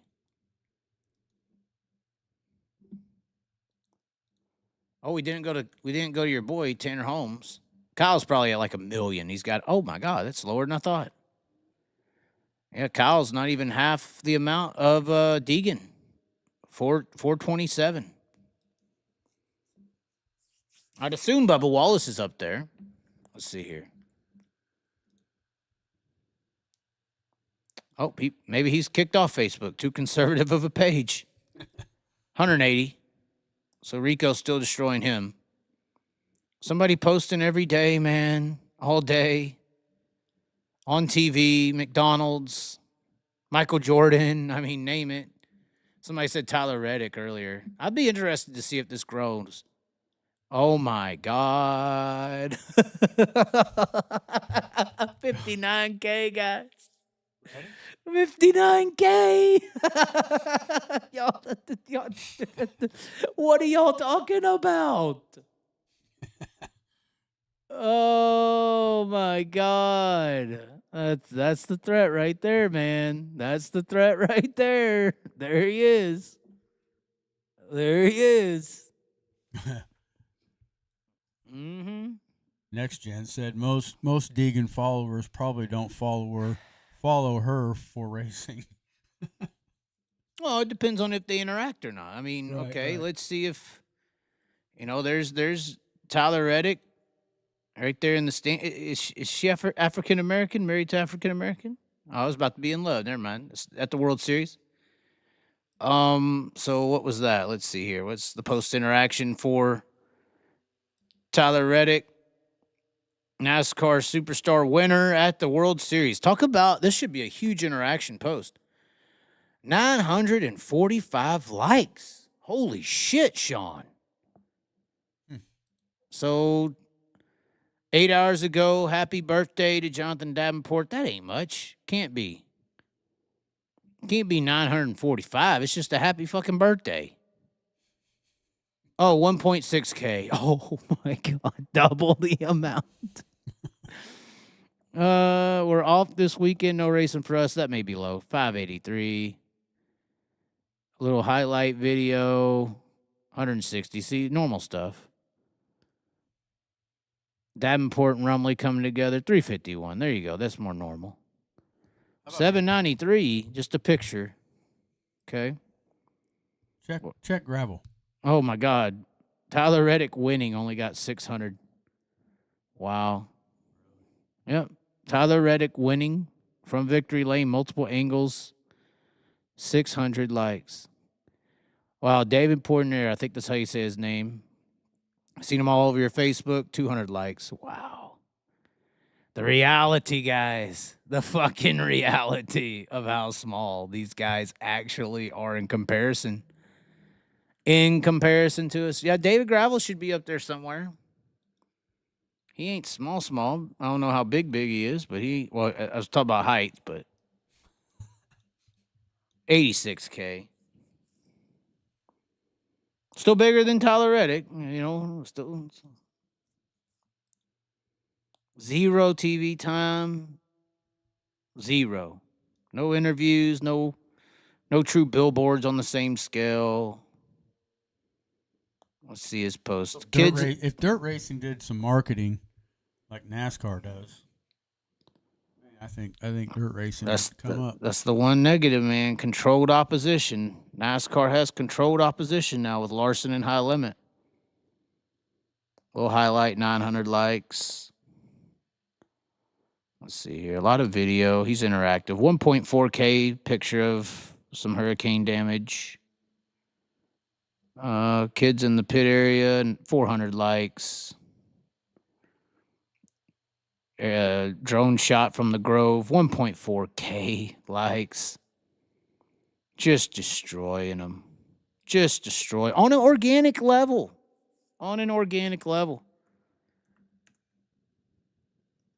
See what your boy has. Does Tanner Holmes not have a Facebook page anymore? Is he just got a friend page? He does. Yeah, well, he has to have more than 1.9K. Tanner Holmes, here we are. 105K. Tanner Holmes.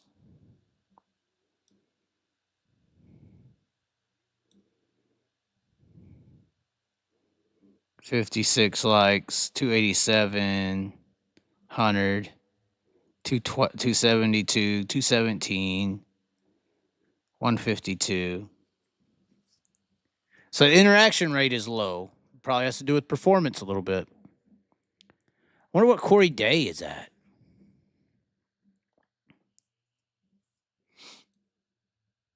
So he got a page. Yeah, only 6.1. He thinks he's going to get bigger. So we'll see what happens. 6.1. But this is a guy who's in NASCAR. You think that would help? But nope, that's a fake fame status lie.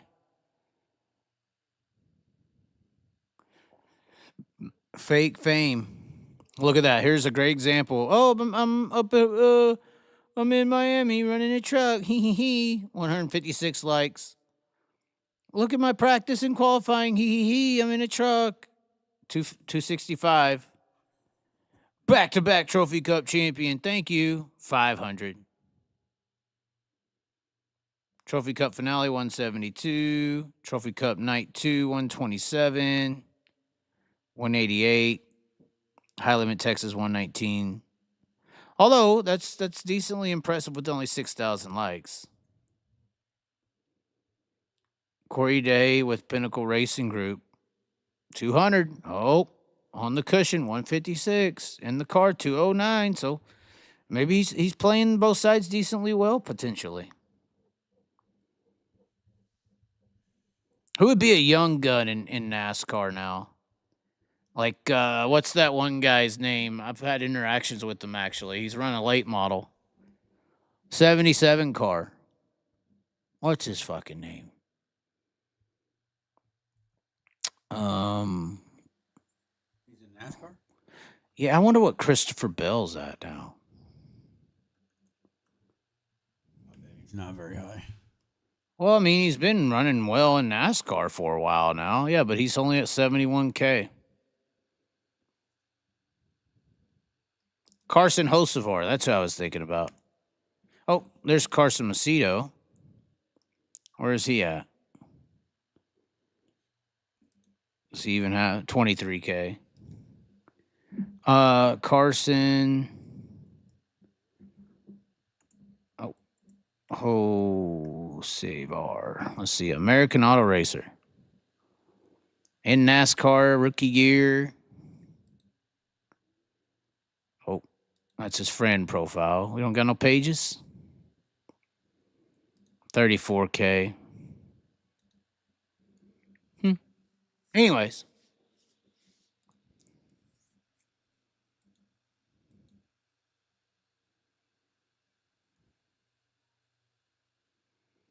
Wow, James Bubba Stewart with 2.1. Well, but he's a legend. He's been around for like, what, 30 years, guys? Chase Elliott 501. There's a few. You should. You're Chase Elliott guys. You should. There should be. Should they? All their NASCAR numbers should destroy our guys. You think so? They should destroy our guys out of the fucking water. They are on TV every fucking week, guys. They're on TV. They're on billboards. They're on radio shows. There should be. They should blow our guys out of the fucking water. Yeah, Buddy Kofoid. I'm curious. Corey Heim, you said Corey Heim? Do you know who Corey Heim is? I've never even heard of this guy. I've heard the name. Corey Heim, he's a NASCAR driver, NASCAR Cup racer. Oh, my God.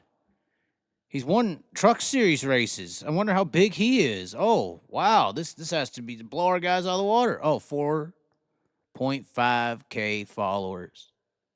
Sean. So you know I had 20K before. Well, actually, we could go look at my page that ended in 2021. 60. I actually have more. My old page had more than Corey. I'm actually comparable to NASCAR drivers, Sean. This is great.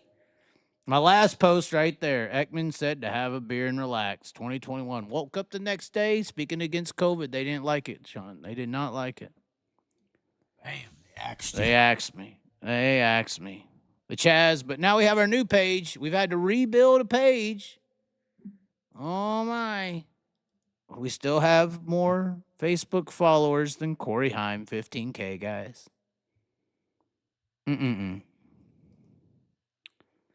Wow. What was the other guy, the other dirt name? What were they saying? Buddy Kofoid. Yeah, let's see what Buddy's at. This is so fun to just see how big our sport actually is and how small theirs is. The NASCAR thing's a hoodwink. It is a freaking hoodwink. That's a friend page. Is this a friend page? I don't know. I don't know if he has a page. Does Kofoid have a page? Oh, there it is. Hey, that's pretty impressive. 22,000. First year, I mean, that's almost more than Macedo. That's not bad. Once again, I mean, not on TV, not getting radio interviews, not doing any of these big elaborate things, but just imagine. Oh, God, just imagine. Is that it, Sean? We done? Yeah. We could finally call it a night. 2.5 hours later. Broke Joe's not calling. We did intro the show. Heim came from Cars Tour, no money back in, only talent with him. I guarantee you money came to him one way or another. That car he's in ain't cheap. But anyways, ladies and gentlemen, I'm actually shocked you don't have more than that. Also, when do you think you are going to bring back the podcast? I thought that's what this was. Okay. Yeah, well, I don't post to Facebook when they took my page away. I've only posted on there casually. I don't do videos on Facebook a lot. Once they took my page away, because I built 20K in like 2 years, I said, fuck you, Facebook. And I've only posted little videos here and there on there. I've never, like, dedicatingly posted. Same thing for Spotify and stuff. I feel like if you want to watch the podcast, you can click a fucking YouTube link. I mean, if you want to watch it on Spotify, that's fine. But I make revenue on here. So I'd rather subjugate my podcast to Spotify. If Facebook starts monetizing a little bit more, that's fine. Wally's World, how many followers someone has on Facebook doesn't mean shit. I think we pissed off the little NASCAR bitch here. I think this Wally's World is a little bitty NASCAR dick sucker. Oh. Just like you, Sean. Yeah, right. Just like you. When is the silly season pod going to start? There's no, Brendan Crouch going to the 5. Maybe not. Maybe not. I'm hearing, actually, there could be a crawling away situation to the 5 CJB, potentially. Really? Yeah, that whole 5 CJB is what it's always been, a cluster. No. Who knows? Who knows, guys? I think silly season's halfway over in the sprint car world. I mean, who's really going to switch after what we've seen switch? Gallery We'll probably see after the World Outlaws, the World Finals. World Finals, but who's going? I mean, I don't know. You're going to see who goes into the 83 if they do another 83 ride. I hear there's only going to be one 83 out on the road, and that's going to be Kofoid from here on out. Could switch at any time. The Rudine ride went to Peck, right? Justin Peck's in the Rudine car. 13's Eliason. 5 CJB is rumored to be Brenham Crouch. I don't really see anyone else moving. It sucks that Zeb Wise don't have a ride. We'll see what happens there. You never know. I don't think Zeb Wise has ever done bad. I don't think he's as bad as I think Corey Eliason. I don't know how he keeps the ride. I'd put Zeb Wise 2 or 3 levels above Zeb Wise. Sides car, I don't know. I don't know what that sides car is or is going to do. I have no idea about that car. Don't want to know. That car, some people are saying may come off the road. That's all I know. Outside of that. What about Bill Rose's car? Bill Rose's car, I don't know. That's another question mark. How good is that car anymore? I mean, I know we ain't seen a real hitter in it yet, but I mean, he's had some kids in there that went pretty good. I mean, they didn't win, but they did better than Bill did. well, that's true. Kobe Watt you're from Knoxville. Kobe Watt was never like a superstar, right? Before what? Before going to the 6. He just ran local. Yeah, but he never destroyed everyone. That's what I'm saying. Well, good. I think the Cars Tour needs some more respect, for sure. The short track asphalt scene, for sure. But anyways, you got to go to work, Sean, right? Yeah. I only got like 4 hours sleep last night. I was up watching that Trump and Joe Biden podcast. I'll probably finish it here before I go to sleep. We'll see. I'm interested. Maybe the Bill Rose deal will have something, but they just switch so much. I don't like to switch so much situations. It's like, why pay attention to it if it's going to change mid-season? And that's why I really don't care about the CJB deal. I'm surprised Spencer Baston stayed in that car that long. He had been known to be moving around with drivers and all this stuff. So, I mean, I'm kind of interested to see what he's going to do next year in the 14. Yeah, the bigger question marks, I think, are going to be late models. The Rocket 1 is like this big, giant question mark.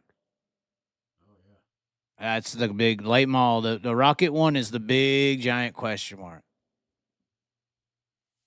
We'll see what happens. I hear Tim McCready potentially to a Broom Briggs car. I've been hearing that. I know Dirt Tracker said that, so you already know that. But, yeah.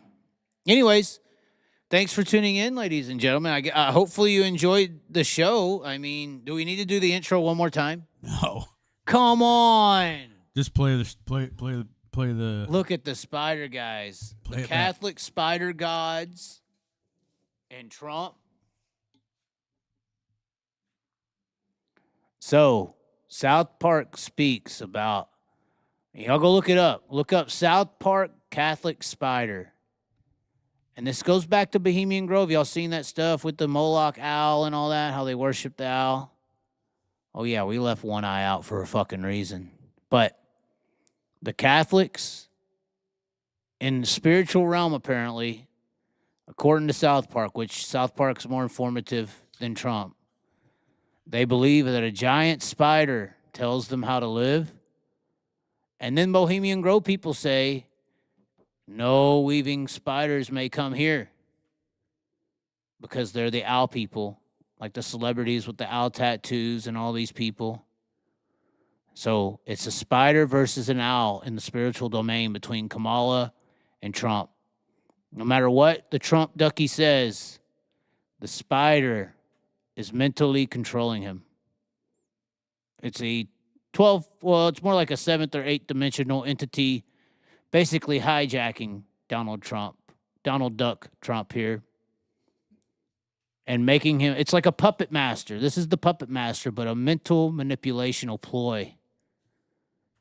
It's pretty fascinating when you actually can decipher what the spider is saying. But anyways, there's always a jack-o'-lantern on the side. But anyways, and yes, I don't know if Rico is a part of Bohemian Grove. It's possible. That wine country shit, bro. There's people in it, but you'll never know. Why you think I keep my hat this direction the whole time? Trying to let y'all know what's up. The truth is behind you. You want to accept it or not? It's up to you. You know what to do come next Tuesday. We're going to be live next Tuesday, guys. The spider may be set free. Oh. Stay tuned. All right, ladies and gentlemen. Thanks for tuning in. Super chat me on the way out, if you will, please. I actually had Christopher Spangler say, screw waiting till the 21st of each month. He sent a PayPal. Those are welcome. Those are definitely welcome. We also had some merchandise get purchased here in the last few days. Larsenite t-shirts. Feel free to go and read what this, it's my personal definition, my personal word. You can go to the website and read what it says. Other shirts, other merch on there, hats, really nice mugs, coffee mugs are on there on the site as well. LongLiveTheChaz.com. Free shipping on the site. The prices are a little high, but I've dropped ship all the time. So Christmas is coming. Christmas is coming. Yes, yes. But anyways, ladies and gentlemen, thanks for tuning in. As always, like, comment below. Be sure to subscribe, and we will catch you next time.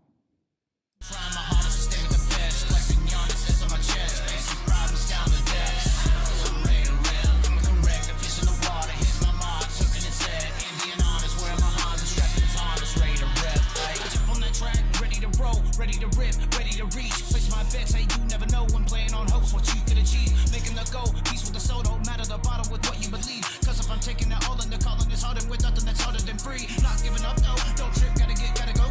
Take a slip, make a pass in the low.